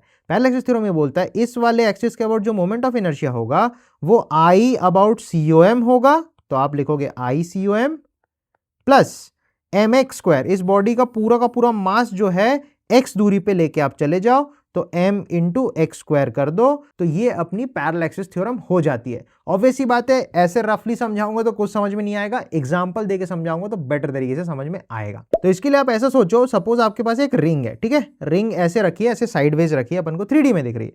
तो इस रिंग का अगर ये एक्सिस ऑफ रोटेशन है, तो इस रिंग के लिए अपन लिखते हैं, अगर रिंग का मास m है, रेडियस r है, तो ये जो एक्सिस रेड कलर की बनाई, इसके about moment of inertia mr square होता है। सही बात। अब सपोज क्वेश्चन में उसने अपने से पूछा कि भाई इस एक्सिस के अबाउट अगर हम इस रिंग को घुमाएं, तो अब बताओ इस एक्सिस के अबाउट मोमेंट ऑफ इनर्शिया कितना होगा। तो सिंपली यहां पे हमको पैरेलल एक्सिस थ्योरम लगानी है, क्योंकि इस एक्सिस को आप यहां पे शिफ्ट कराओगे और ये जो एक्सिस है क्योंकि रिंग के टेंजेंशियल है, तो ऑब्वियस सी बात है इस एक्सिस के ये एक्सिस पैरेलल है। तो हमेशा अपन को ये चेक करना है जो एक्सिस क्वेश्चन ने पूछी है वो ICOM के पैरेलल है कि नहीं। अगर पैरेलल है तो पैरेलल एक्सिस थ्योरम जिंदाबाद। सही बात। तो यहां पे आप जब I निकालोगे तो I के लिए क्या करोगे, ICOM, हमेशा ध्यान रखना ICOM लेना है। तो ICOM प्लस इसको कितना खसकाना है, इसके पूरे मास को लेके इतनी दूरी पे रखना है, तो ये उसकी रेडियस ही होगी। तो अपन लिखेंगे ICOM मतलब mr square plus m into r square. तो इस वाली एक्सिस के लिए 2mr स्क्वायर जो है वो मोमेंट ऑफ इनर्शिया हो जाने वाला है। तो इतनी आसानी से अपन कर सकते हैं। इसका एक और प्रूफ आपको दिखाता हूं। जैसे अपन ने याद है रॉड निकाला था अभी, तो अपन ने रॉड के किनारे से जो निकाला था वो आया था ml स्क्वायर बाई 3। एक बार चेक करते हैं क्या इस थ्योरम से सही बताता है कि नहीं, राइट। तो हमको ये पता है रॉड के सेंटर से जो एक्सिस जाएगी वो सेंटर ऑफ मास वाला एक्सिस होगा, तो इस एक्सिस के अबाउट होता है ml स्क्वायर बाय 12। अब अगर मुझे इस कोने वाली एक्सिस के अबाउट मोमेंट ऑफ इनर्शिया निकालना है, तो अगेन हम देख सकते हैं कि ये पैरेलल है, तो पैरेलल एक्सिस थ्योरम जिंदाबाद। तो अपन को इस मोमेंट ऑफ इनर्शिया निकालने के लिए इस एक्सिस के अबाउट हम बोलेंगे इसका सेंटर ऑफ मास के अबाउट जो मोमेंट ऑफ इनर्शिया है ml स्क्वायर प्लस इसके सारे के सारे मास को अपन को L/2 दूरी खसकाना है, क्योंकि रॉड आधी है। तो अपन बोल सकते हैं I हो जाएगा ml square by 12 plus m into L/2 का होल स्क्वायर। तो ये बन जाएगा ml square by 12 plus ml square by 4। तो अगर आप LCM लोगे तो नीचे 12 बनेगा, और आप ध्यान दो यहाँ पे ऊपर में 1 आएगा और यहाँ पे ऊपर में 3 आएगा, 1 और 3 4 हो जाएगा, तो 4 ml स्क्वायर बनेगा। अब क्लियरली आप देख सकते हो 4 1 जा 4 3 जा, तो यहाँ पे आप देखो ना ml स्क्वायर बाय 3 तो बन रहा है। That means parallel axis theorem actually में वर्क करता है। तो पैरेलल एक्सिस थ्योरम का इस्तेमाल हमेशा तब करना है जब ICOM के पैरेलल किसी एक्सिस के अबाउट I निकालना हो, right. Moving on to the next theorem जिसे अपन परपेंडिकुलर एक्सिस थ्योरम बोलते हैं। तो जो परपेंडिकुलर एक्सिस थ्योरम है, सबसे पहली बात आपको ध्यान रखनी है, इसको हमेशा 2D बॉडीज के लिए अप्लाई करनी है। जो भी बॉडी प्लेट या रिंग या डिस्क एक ही प्लेन में है तभी वो 2D है, राइट। स्फीयर वगैरह के लिए नहीं इस्तेमाल करना, सिलेंडर वगैरह के लिए इस्तेमाल नहीं करना है। तो इसको हमेशा 2D प्लेट वाले या प्लेनर बॉडीज के लिए ही अप्लाई करना है। तो सबसे इंपॉर्टेंट पार्ट इसमें यही है कि भैया प्लेनर बॉडी में इसको लगाना है। अब दूसरी बात ये बताता क्या है, तो अगेन पहले इसका जो थ्योरम है वो बता दे रहा हूं। कोई भी बॉडी है, राइट, उस बॉडी को आप ऐसे टेढ़ा देख रहे हो, तो आप सपोज ये हो गई उसकी एक एक्सिस, सपोज इसको अपन ने y एक्सिस बोल दिया, और ये बाहर आ रही है मान लो x एक्सिस। सही बात। अब थोड़ा अगर आप 3D में इसको सोचोगे तो जो z एक्सिस है वो इस तरीके से बाहर निकल रही होगी, तो ग्रीन वाली हो गई z, ये हो गई y, ये हो गई x। सही बात। अब अपन को ये समझना है जो परपेंडिकुलर एक्सिस थ्योरम है वो ये बोलती है जो भी बॉडी का moment of inertia about x होगा प्लस जो भी बॉडी का moment of inertia about y होगा, ये दोनों मिलके बॉडी का moment of inertia about z अपन को देते हैं। तो ये तो हो गई अपनी थ्योरम, लेकिन पॉइंट आता है इसको अप्लाई कैसे करें। ये बहुत शानदार थ्योरम है, बहुत सारे बढ़िया सवाल इससे बनते हैं।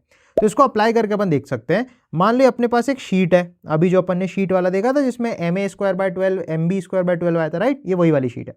तो सपोज ये जो साइड है वो b है, ये वाली जो साइड है वो ए है, और हमसे क्वेश्चन में आया कि इसके बीचों बीच से एक एक्सिस जा रही है ऐसी बाहर निकल के, इस एक्सिस के अबाउट भैया हमको बताओ कि मोमेंट ऑफ इनर्शिया कितना होगा। उसको अपन जैसे बच्चे लोग नहीं कॉपी को ऐसे उंगली पर रख के घुमाते रहते हैं, उस टाइप का कुछ चल रहा है, ठीक है। अब अपन को यहाँ पे परपेंडिकुलर एक्सिस थ्योरम ही लगानी पड़ेगी मेरे भाई।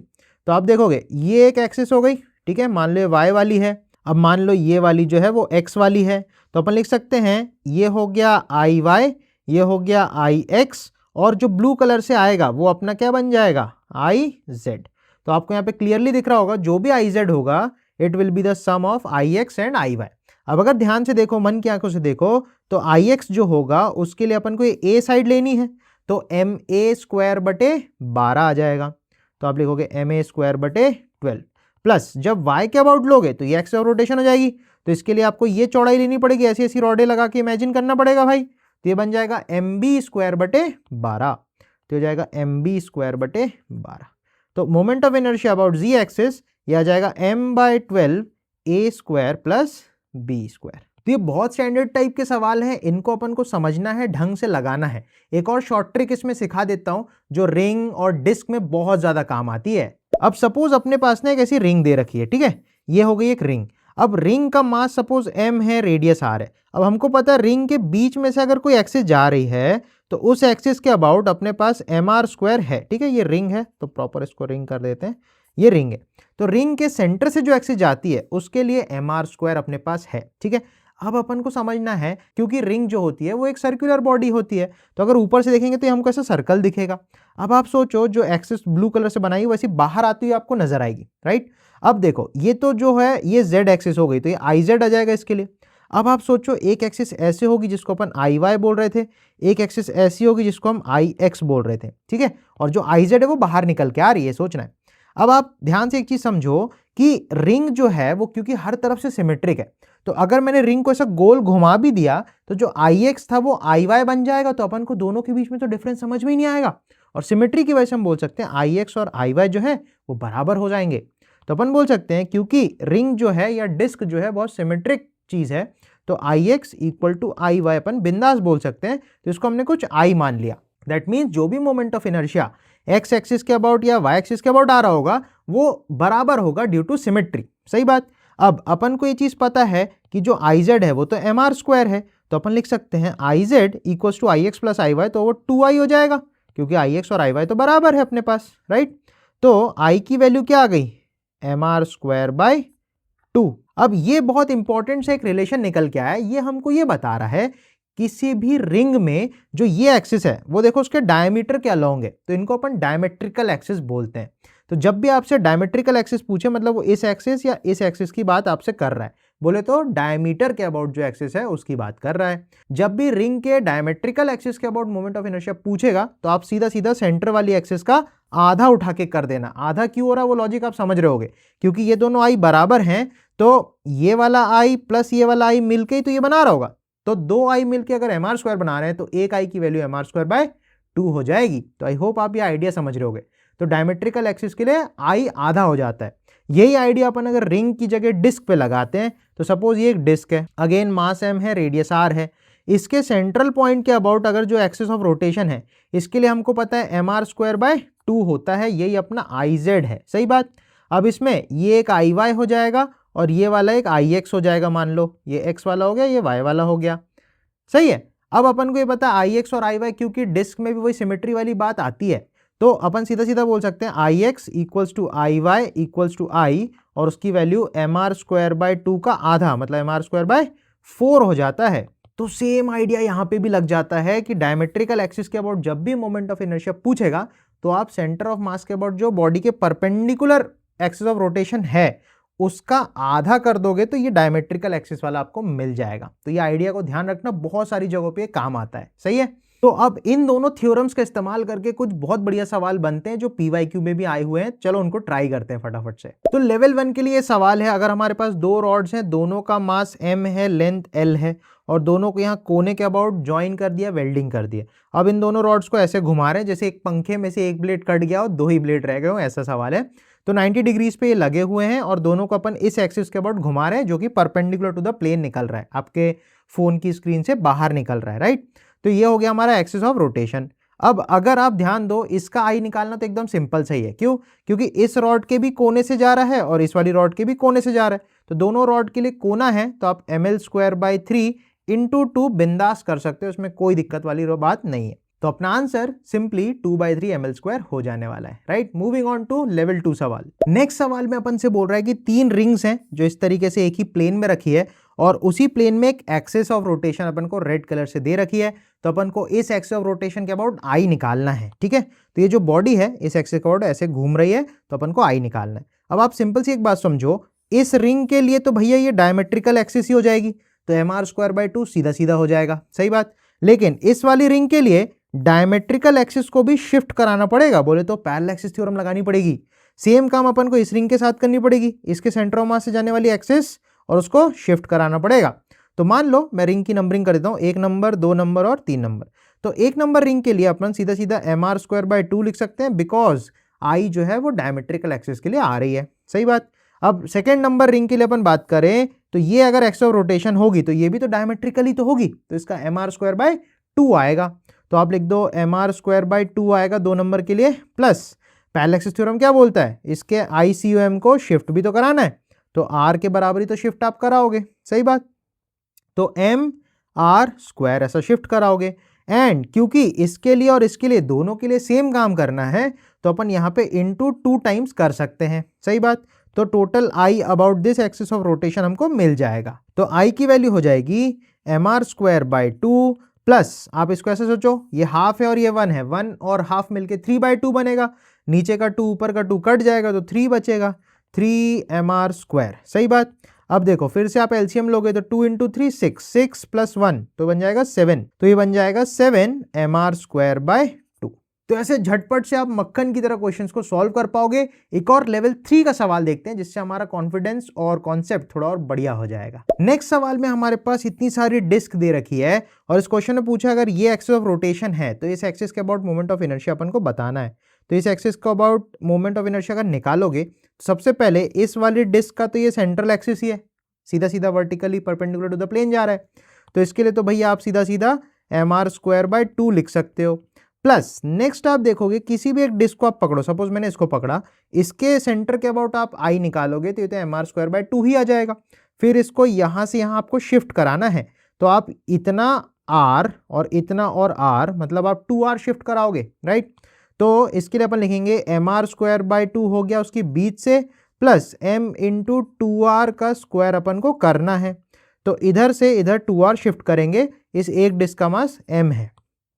तो ऐसे कितने डिस्क है भाई, 1 2 3 4 5 6, ऐसे 6 बार अपन को करना है, तो अपन सिंपली इंटू 6 कर सकते हैं।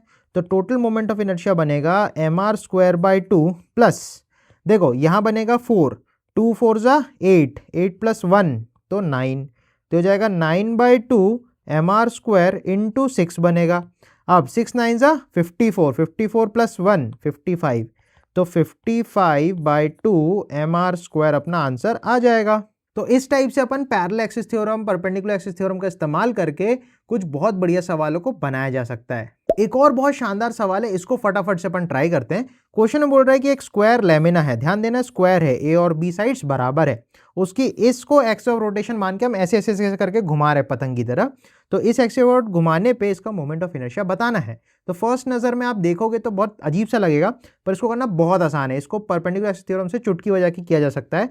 आप इसके लिए सोचो कि एक एक्सिस आप ऐसी और मान लो, तो आप जब सोचोगे कि भैया इसको IX मान लो, इसको IY मान लो, क्योंकि भैया दोनों सिमेट्रिक हैं, तो बीच में से जो एक्सिस जाएगी वो IZ का काम करेगी, जो ऐसे बाहर निकल के आ रही होगी, राइट। तो इसके अबाउट भी आई होगा, इसके अबाउट भी आई होगा, क्यों भैया, सिमेट्री की वजह से। यहाँ पे क्योंकि ये दोनों एक्सिस सिमेट्रिकल है, तो दोनों का मोमेंट ऑफ इनर्शिया भी बराबर आएगा।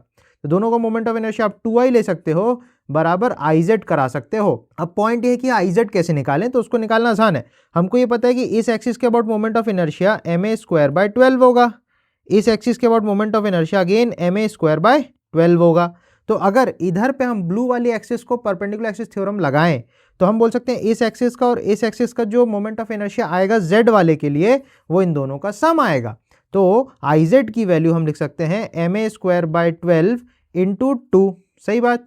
तो ये बन जाएगा ma² / 6। तो इसकी वैल्यू अगर 2i होती है तो आई की वैल्यू आप देखोगे ml²/12 ही निकल के आ जाएगी। तो अपन यहाँ पे क्या जुगाड़ लगाए कि अपन ने ये दोनों एक्सिस जो हमको पता है इसके थ्रू IZ निकाला और उस IZ की मदद से इन दोनों पे फिर से परपेंडिकुलर एक्सिस थ्योरम लगा के उसका आई निकाल लिया। तो बहुत ईजी है, बस थोड़ा सा बुद्धि को ओपन रखो और क्रिएटिव बनो। जितने ज्यादा क्रिएटिवली आप क्वेश्चन को सॉल्व करोगे उतने ही बढ़िया और इजी तरीके से क्वेश्चन सॉल्व हो सकता है आपसे, राइट। तो बी कॉन्फिडेंट, बस ट्राई करते रहो। नेक्स्ट इसमें एक और PYQ का ही सवाल है, परंतु अब की बार इसमें ना एक 3D बॉडी दे रखी है। अपन को एक सिलेंडर दे रखा है और अपन को सिलेंडर के इस फेस के एक्सिस, डायमेट्रिकल एक्सिस से अपन को मोमेंट ऑफ इनर्शिया निकालना है। तो सवाल में बोल रहा है find the moment of inertia of a solid cylinder of length L, radius R and mass M about their diametrical axis passing through the face of one of its ends. तो इस एक्सिस के about हमको moment of inertia निकालना है। तो ये question है बहुत शानदार, बट इसको थोड़ा बुद्धि लगा के एक नया कॉन्सेप्ट लगा के हमको क्वेश्चन करना पड़ेगा, क्योंकि एक 3D बॉडी है। तो इसमें अपन को ये समझना है, अगर अपन इस तरफ से देखें, मतलब हमारी आंखें अगर ऐसी हो, ये हमारी आंखें हैं साइड व्यू में, तो अगर हम यहाँ से देखें तो हमें वो एक सर्कल दिखेगा एक डिस्क की तरह। सही बात है, क्योंकि सॉलिड सिलेंडर है। और अगर हम सामने से देखते हैं तो ये तो हमें एक रॉड की तरह नजर आ रहा है जिसके किनारे से हमको निकालना है। तो ये दो नजर से देख के हमको सॉल्व करना है, एक है रॉड के कोने के अबाउट और एक है डिस्क के डायमेट्रिकल एक्सिस के अबाउट। तो अगर अपन रॉड के कोने से लिखें तो वो जाएगा ml²/3 एंड साथ ही साथ वो एट द सेम टाइम एक डिस्क के लिए डायमेट्रिकल एक्सिस का काम करेगा। अगर इसको क्रॉस सेक्शन आप देखोगे ऐसा दिखेगा और ये वाली जो एक्सिस है वो ऐसी जा रही होगी, राइट। तो वो हमारी डिस्क की डायमेट्रिकल एक्सिस बन जाएगी। तो उसके लिए आई आएगा mr²/4। डिस्क का बीच से होता है mr²/2, डायमेट्रिकल एक्सिस के लिए आधा हो जाता है। तो जो टोटल मोमेंट ऑफ इनर्शिया आएगा वो ऐसा आएगा कुछ। तो हमेशा अपन को ध्यान रखना है, इस टाइप के सवाल जब भी आएंगे कोई 3D बॉडी का और ऐसा एक थोड़ा सा नए टाइप से वो पूछ रहा है क्वेश्चन, नए एक्सिस के अबाउट पूछ रहा है, तो हमेशा अपन को दोनों नजरियों से आंसर देना है। एज अ रॉड भी देना है एंड एज अ डिस्क या रिंग, जो भी आपको दिख रहा हो, दोनों नजर से आपको आंसर देने हैं। उसके मोमेंट ऑफ इनर्शिया कंबाइन होके निकलता है, राइट। हमारी जर्नी में जो नेक्स्ट स्टॉप है वो है रेडियस ऑफ गायरेशन। ये भी एक बहुत इंपॉर्टेंट पार्ट है, मोमेंट ऑफ इनर्शिया का ही एक पार्ट है, जिससे काफी सारे सवाल बनते हैं। छोटा सा कॉन्सेप्ट है, बढ़िया से इसको फटाफट से समझते हैं। तो रेडियस ऑफ गायरेशन यार अपन को ये बताता है, सपोज एक रॉड है, ठीक है। इस रॉड के कोने से अगर अपन इसको घुमाते हैं तो अगर रॉड का मास m है और लेंथ l है तो इसका ml²/3 मोमेंट ऑफ इनर्शिया आ जाता है। अब ऐसा सोचो कि इस रॉड को हमने मेल्ट कर दिया, एक छोटी सी पार्टिकल जैसी बॉल बना दी, तो इसका सारा का सारा मास एक पॉइंट में आ गया। अब मैं इसी एक्सिस से उस वो जो बॉल बनी अपने पास, उस बॉल को बोले तो m मास को कितनी दूरी पे रखूं, मान लो वो दूरी को k बोला गया, तो कितनी दूरी पे रखूं कि अब जो इसका नया मोमेंट ऑफ इनर्शिया आ रहा है वो पुराने के ही बराबर हो। तो ये जो दूरी है, इस दूरी को अपन रेडियस ऑफ गायरेशन बोलते हैं। तो अपन बोल सकते हैं इस केस में जो मोमेंट ऑफ इनर्शिया आएगा वो होगा mk², मास इंटू दूरी का स्क्वायर, और पिछले वाले पार्ट में ये आया था, तो ये दोनों इक्वल होने चाहिए। तो अगर इक्वल कराओगे तो ml²/3 बराबर mk² आप करा दोगे, तो m से m निपट जाएगा। तो यहाँ पे आप देख सकते हो k की वैल्यू √L²/3 आएगी, विच इज L/√3। ये अपने को ये बता रहा है कि अगर हम इस पूरी रॉड को मेल्ट करें और एक बॉल बना के L/√3 दूरी पर रखें तो इसका मोमेंट ऑफ इनर्शिया और इसका मोमेंट ऑफ इनर्शिया बराबर आएगा, राइट। तो रेडियस ऑफ गायरेशन सिंपल सा कॉन्सेप्ट है, उस बॉडी को मेल्ट किया और एक्सिस ऑफ रोटेशन सेम रखते हुए कितनी दूरी पे हम रखें कि mk² बराबर पुराना आई आए, तो वहां से आप k जो निकालोगे, this k is called radius of gyration, right. एक बढ़िया सा PYQ देख लेते हैं तो आपका रेडियस ऑफ गायरेशन परफेक्ट हो जाएगा। तो इस सवाल में अपन से पूछ रहा है ratio of radius of gyration of a hollow sphere to that of solid cylinder of equal mass for moment of inertia about their diameter axis AB are shown in the figure as 8/x का root. तो x की value अपन को पता करनी है। ये देखो उसी टाइप का क्वेश्चन है जो अभी अपन ने देखा था 3D वाली बॉडी का, और ये एक हॉलो स्फीयर है, ठीक है। तो हमेशा क्वेश्चन में अंडरलाइन कर लिया करो जो इंपॉर्टेंट टर्म्स है, जैसे हॉलो स्फीयर इंपॉर्टेंट है, ये है डायमेट्रिकल एक्सिस है और इक्वल मास अपन को दे रखा है, ठीक है। इसमें भी देखो रेडियस दिया है बराबर और इसमें भी r के टर्म्स में अपन को दिया है, ठीक है। तो अगर हॉलो स्फीयर है तो हॉलो स्फीयर का हमको आई पता है 2/3 mr², राइट। तो इसको आप mk² करोगे तो radius of gyration of hollow sphere आ जाएगा। तो k² ऑफ हॉलो स्फीयर अगर करें तो ये निकल के आएगा, m से m निपट गया, 2/3 r²। तो k ऑफ हॉलो स्फीयर जो है वो आएगा √2/3 r। तो ये अपन ने के ऑफ होलोस्फीयर निकाल लिया, राइट। नेक्स्ट अपन को इसके लिए भी करना है, तो इसके लिए अपन ने देखा था कि रॉड के किनारे से बोले तो ml²/3 के हिसाब से करना है और डिस्क के डायमेट्रिकल एक्सिस के हिसाब से अपन को जोड़ के करना है, राइट। तो ये सॉलिड सिलेंडर है तो डिस्क की तरह ही होगा, सही है। तो डिस्क के लिए हो जाता है mr²/4, क्योंकि ध्यान से आप देखोगे तो इसकी डायमीटर 2r दी है तो रेडियस तो r ही हो जाएगी। नेक्स्ट इसकी लेंथ ध्यान से देखना, ये आपको 4r दे रखी है, तो उसके लिए हो जाएगा रॉड के किनारे से l की जगह 4r²/3। तो इसको अगर आप जोड़ोगे तो ये निकल के आएगा 16 बनेगा, तो एलसीएम ले लेते हैं। एलसीएम जो है वो आएगा 12। अब थोड़ा सा मैं फटफट करूंगा, आप देखो 4 3 ज़ा 12, तो ऊपर हमें आएगा 3, तो यहाँ पे 3 प्लस 3 4 ज़ा 12, तो ऊपर आएगा 4, तो 4 इंटू 16, 16 4 ज़ा 64 बनेगा और mr², तो ये बन जाएगा mr², ऊपर बनेगा 67/12 इज इक्वल टू mk², के ऑफ सिलेंडर। तो यहाँ से देखो के सिलेंडर जो है वो m से m कटेगा, तो ये आएगा √ 67/12r। अब अगर अपन इन दोनों का रेशियो चाहते हैं, क्वेश्चन में बोल रहा है for moment of inertia about the diameter, मतलब पहले आएगा हॉलो स्फीयर का फिर आएगा सॉलिड सिलेंडर का, तो के ऑफ स्फीयर अपॉन के ऑफ सिलेंडर आप करोगे तो ये आएगा √ 67/12 r से r कटेगा, 3 1 ज़ा 3 4 ज़ा 12, 4 कूद के ऊपर जाएगा तो 2 4 ज़ा 8/67 का रूट बचेगा। तो इस हिसाब से अपन चेक करें तो ऑप्शन सी अपना आ जाएगा, सिंपली x की वैल्यू 67 निकल के आ रही है। तो रेडियस ऑफ गायरेशन इस तरीके से आप निकाल सकते हो। रेडियस ऑफ गायरेशन के कॉन्सेप्ट में एक जगह बच्चे बहुत ज्यादा फंसते हैं, तो उसको भी आपके लिए मैं क्लियर कर देता हूं। तो इस सवाल में अपन रेडियस ऑफ गायरेशन को और बढ़िया तरीके से समझेंगे। एक छोटी सी मिस्टेक है जो सब लोग करते हैं, वो आप करने से बचोगे, राइट। तो आप देखो, अगर अपने पास 4 रॉड्स गिवन है क्वेश्चन में, चारों का मास m है और लेंथ l है, और अपन को बोल रहा है कि यहाँ पे एक एक्सिस ऑफ रोटेशन है बीच में, इसके अबाउट हम घुमा रहे हैं, राइट। तो अपन को सिंपली दिख रहा है कि अगर ये लेंथ l है तो ये आधी हो जाएगी l/2, राइट। अगर इसकी रॉड की लेंथ l है तो ये आधी हो जाएगी l/2, सही है। अब अपन को इन चारों रॉड्स का इसके अबाउट रेडियस ऑफ गायरेशन निकालना है, इस एक्सिस के अबाउट। तो सबसे पहले आई निकालना पड़ेगा। उसके लिए आप देखो, किसी भी रॉड के बीच से आप निकालोगे और उसको शिफ्ट कराओगे, बोले तो पैरेलल एक्सिस थ्योरम लगेगी इसमें। तो रॉड के बीच से जो मोमेंट ऑफ इनर्शिया आएगा यहाँ से, वो आएगा ml²/12, प्लस उसको आप शिफ्ट कराओगे l/2 से, तो m इंटू l/2 का स्क्वायर। तो ऐसा आपको चारों रॉड के लिए करना है, 1 2 3 4, चारों को बीच से निकाल के शिफ्ट, बीच से निकाल के शिफ्ट एंड शिफ्ट, तो इंटू 4 कर देना। तो ऐसे 4 बार आपको करना पड़ेगा।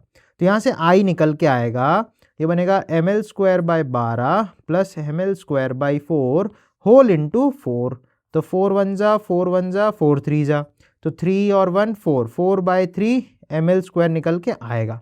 अब अपन जब रेडियस ऑफ गायरेशन निकालते हैं तो I बराबर mk² तो करते हैं, पर सबसे ज़्यादा गलती जो बच्चे करते हैं वो mk² में जो m है वो क्या लेना है, वो भैया सबका मास लेना है, तो 4m आएगा यहाँ पे। तो अपन लिखेंगे I की जो वैल्यू है 4/3 ml² बराबर 4m इंटू k², पूरे सिस्टम का मास लेना चाहिए।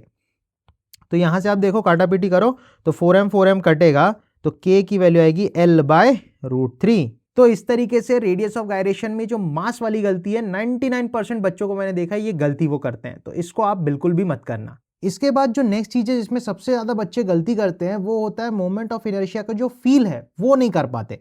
तो मोमेंट ऑफ इनर्शिया में जो मास और उसका डिस्ट्रीब्यूशन है, उसके बेसिस पे बहुत सारे ट्रिकी क्वेश्चन बनते हैं, जिनको थोड़ा सा आप अंडरस्टैंड कर लोगे तो इजीली सॉल्व कर पाओगे। और मोस्ट ऑफ द बच्चे इसी पार्ट में सबसे ज्यादा गलती करते हैं। जैसे इस टाइप के क्वेश्चन भी बहुत सारे आते हैं जिसमें बच्चे बहुत ज्यादा फंसते हैं। फॉर एग्जाम्पल, एक सॉलिड हेमिस्फीयर है, उस हेमिस्फीयर की एक ऐसे टेढ़ी सी एक एक्सिस बना दी है जिस एक्सिस पे ये घूम रहा है, ठीक है। तो इसका मोमेंट ऑफ इनर्शिया अपने को कैलकुलेट करना है। तो ऐसे क्वेश्चंस को सॉल्व करने के लिए एक छोटी सी ट्रिक अपन को समझनी है कि मोमेंट ऑफ इनर्शिया में जो मास इंटू रेडियस का स्क्वायर है, तो वो बेसिकली मास एंड उसका डिस्ट्रीब्यूशन बताता है। जैसे सपोज हमारे पास एक डिस्क है, हमने उसको बीच से कट करके 2 पार्ट्स में बांट दिया, राइट। अगर डिस्क का मास m है, रेडियस r है, और सेंट्रल एक्सिस के अबाउट हम उसको घुमाते हैं, तो इसकी मोमेंट ऑफ इनर्शिया mr²/2 आती है, राइट, क्योंकि ये डिस्क है। अब एक चीज समझो, अगर आपने लेफ्ट वाला पार्ट सोचो काट के अलग कर दिया, इतना पार्ट काट के अलग कर दिया, तो अब अपने पास केवल राइट साइड वाला पार्ट बच रहा है, ठीक है। लेकिन आप ये समझो, जो आधा डिस्क था वो जब कट के गया, तो जो इधर वाला मास है उसका डिस्ट्रीब्यूशन तो सेम ही रहा। तो मास और उसका डिस्ट्रीब्यूशन, ये दोनों चीजें मिलके मोमेंट ऑफ इनर्शिया को बनाती है।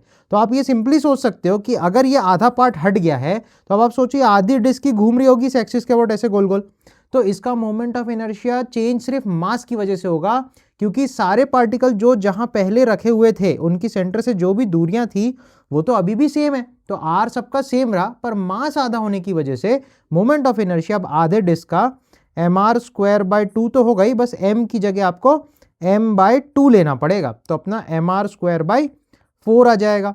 सिमिलर आइडिया से अपन एक और चीज समझ सकते हैं, मान लो एक सॉलिड स्फीयर है, सही है, सॉलिड स्फीयर को अगेन अगर हम बीच से कट कर दे तो अपने को दो आधे स्फीयर्स मिलेंगे, ऐसा एक हाफ मिला और एक दूसरा मिलेगा।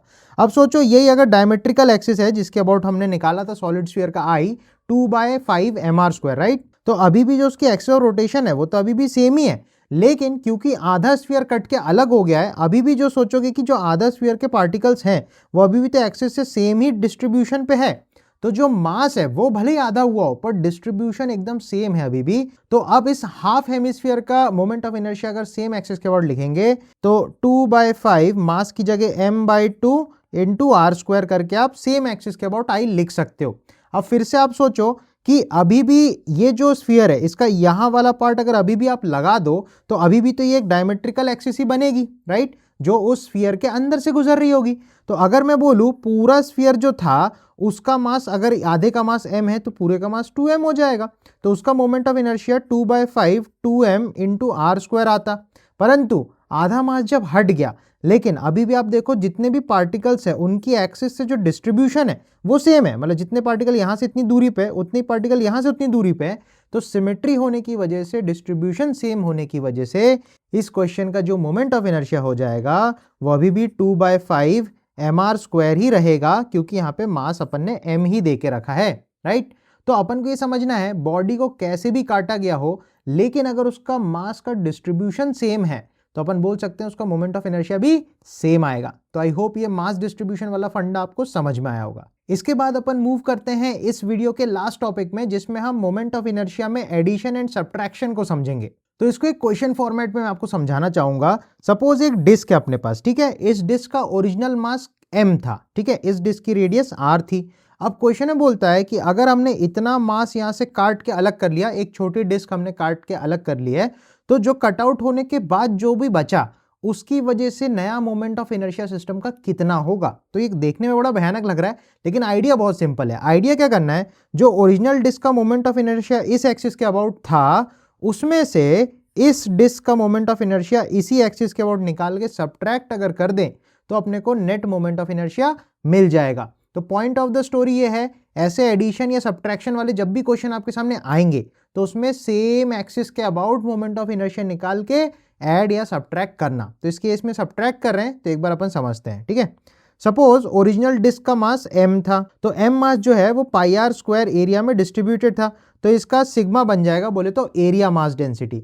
अब जब आपने इसमें से r डायमीटर का एक डिस्क काट के निकाला, अगर डायमीटर r है तो इसकी रेडियस r/2 हो जाएगी, तो इधर से जो मास कटआउट होकर निकला उसका मास कितना होगा, तो इसका मास मैं निकाल रहा हूं तो ये हो जाएगा अगर मैं डेंसिटी इनटू एरिया कर दूं तो अपन को मास मिल जाएगा इस कटआउट एरिया का।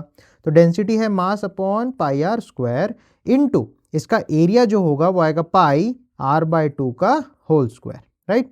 तो इसका मास अपन अगर निकालें तो आप देखोगे यहाँ पे यार पाई आर स्क्वायर कटेगा, नीचे 2 का स्क्वायर 4 बनेगा, तो जो मास कट आउट हुआ उसका अपने को मास m/4 मिल गया।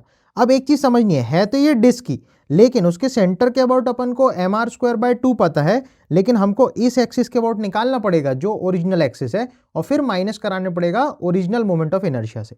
तो ओरिजिनल मोमेंट ऑफ इनर्शिया शुरू में कितना था, आई ओरिजिनल था mr²/2, ओरिजिनल डिस्क का जब ये कंप्लीट थी तब इसका mr²/2 रहा होगा, राइट। अब जो छोटी डिस्क है उसका अपन निकालना चाहते हैं इसी वाली एक्सिस के अबाउट जो सेंटर से जा रही है, राइट। तो I about centre of small disc, तो अपने को यहाँ पे पैरेलल एक्सिस थ्योरम लगानी पड़ेगी, क्योंकि सेंटर के अबाउट जो भी इसका मास है m/4 r²/2, mr²/2 लगाना है तो इसका मास m/4 हो जाएगा। फिर उसको यहाँ से यहाँ शिफ्ट कराना पड़ेगा, तो अपन लगाएंगे इसका ओरिजिनल हो जाएगा m/4 r²/2, तो इसका आई जो हो जाएगा वो हो जाएगा m/4 into r by two का होल स्क्वायर अपॉन टू, ये हो गया M R square by two, plus क्योंकि शिफ्टिंग करानी है तो m बाई फोर इंटू आप इसके सेंटर से यहाँ शिफ्ट करा रहे हो तो r बाई टू शिफ्ट करा रहे हो, राइट। तो हो जाएगा r बाई टू का whole square, parallel axis theorem. तो ये बन जाएगी एम आर स्क्वायर, तो यहाँ पे देखो ये 4 बन जाएगा, ये 4 बन जाएगा, तो 4 चौको 16, 16 दूनी 32, तो हो जाएगा M R square by 32 plus M R square by 16। तो अगर एलसीएम अपन लेंगे तो 32 ही मिलेगा, तो 3 एम आर स्क्वायर बाई 32 बन जाएगा। तो ये जो हमने छोटी डिस्क का इस एक्सिस के अबाउट मोमेंट ऑफ इनर्शिया निकाल लिया। अब अपन को क्या करना पड़ेगा, ओरिजिनल से इस कटआउट वाले का माइनस करा देंगे। तो जो आई नेट मिलेगा नया फाइनली जो मिलेगा वो मिलेगा आई नॉट माइनस आई कट, है ना। तो अपन लिख सकते हैं आई नॉट हो जाएगा M R square by two minus 3 by 32 M R square. तो अगर एलसीएम ले तो 32 आ जाएगा, 2 16 जा, 16 minus 3 will be 13 M R square by 32। तो थोड़े कैलकुलेशन इसमें हो सकते हैं बिकॉज अपने को ऑब्वियसली 2 स्टेप में काम करना है। तो हमेशा ऐसे एडिशन या सब्ट्रैक्शन के क्वेश्चन आएंगे तो आप हमेशा 2 स्टेप में काम करना। और पॉइंट सबसे इंपॉर्टेंट याद रखना है, जिस एक्सिस के अबाउट वो पूछेगा तो कटआउट वाली बॉडी का भी उसी एक्सिस के अबाउट निकालना। जैसे हमने छोटी डिस्क का इस सेंट्रल एक्सिस के अबाउट ही आई निकाला, तो ये चीज़ ध्यान रखना। बच्चे क्या करते हैं, इसी का सेंटर से निकाल के बड़े के सेंटर से माइनस करा देते हैं, विच इज़ टोटली रॉन्ग। तो ऐसा बिल्कुल नहीं करना है, राइट। ऐसे ही हो सकता है अपन को एक ओरिजिनल डिस्क में यहाँ पे एक दूसरी डिस्क ला के रख दे ऊपर से, तो उस केस में जो अपन ये माइनस कराया है वो बस प्लस हो जाएगा। तो सेम एक्सिस मानते हुए मोमेंट ऑफ इनर्शियाज को ऐड या सब्ट्रैक्ट किया जा सकता है, राइट। नेक्स्ट एक और आपके लिए बोनस सवाल यह है जिसका आंसर आपको मुझे कमेंट्स में बताना पड़ेगा, राइट। तो इस पार्ट में अपन को एक स्क्वायर लैमिना दिया था, स्क्वायर प्लेट दी थी जिसका ओरिजिनल मास जो है वो m था, राइट। अब उसने क्वेश्चन में बोला कि हमने एक छोटा स्क्वायर पार्ट काट के अलग कर दिया, इस स्क्वायर पार्ट की जो डायमेंशन है ये l/2 है और ये वाला भी l/2 है, राइट। तो जब ये पार्ट कट करके अलग कर दिया तो सेंट्रल एक्सिस के अबाउट इसका न्यू मोमेंट ऑफ इनर्शिया कितना होगा। तो अपन को क्वेश्चन में बस ये ध्यान रखना है, इस सेंट्रल एक्सिस मान लेते इसको ए बोल रहा हूँ, I about A after cutting अपन को निकालना है। तो जितने भी बच्चे लोग इस वीडियो को आखिरी तक देख चुके हैं वो मुझे कमेंट्स में इसका आंसर जरूर से बताओ, सो दैट मैं आपको सही आंसर रिप्लाई कर पाऊंगा, ठीक है। तो आई होप इस वीडियो से आपको बहुत कुछ सीखने मिला होगा। बढ़िया तरीके से moment of inertia, kinematics of rotational motion की प्रैक्टिस करो, क्योंकि नेक्स्ट वीडियो में हम रोटेशनल मोशन की डायनामिक्स को समझेंगे, जहां हम torque, equilibrium, angular momentum conservation और ऐसे बहुत सारे तगड़े तगड़े टॉपिक्स को कवर अप करेंगे, right. So stay tuned for the second video of rotational motion. तो इस वीडियो में आप बहुत कुछ सीखने वाले हो। आप टाइम स्टैम्प्स के हिसाब से इन सारे टॉपिक्स को एक एक करके आप देख सकते हो। मैंने बहुत सारे क्वेश्चंस इंक्लूड किए हैं, फास्ट क्वेश्चन सॉल्विंग भी इसमें इंक्लूड की है और दूसरों से फास्ट तरीके से आप सीख पाओगे, इस हिसाब से मैंने इस पूरे वीडियो को डिजाइन किया है। So that's all for this video. सब लोग बढ़िया तरीके से पढ़ाई करते रहो और फोड़ना इस बार जेई को, right. So take care and bye bye.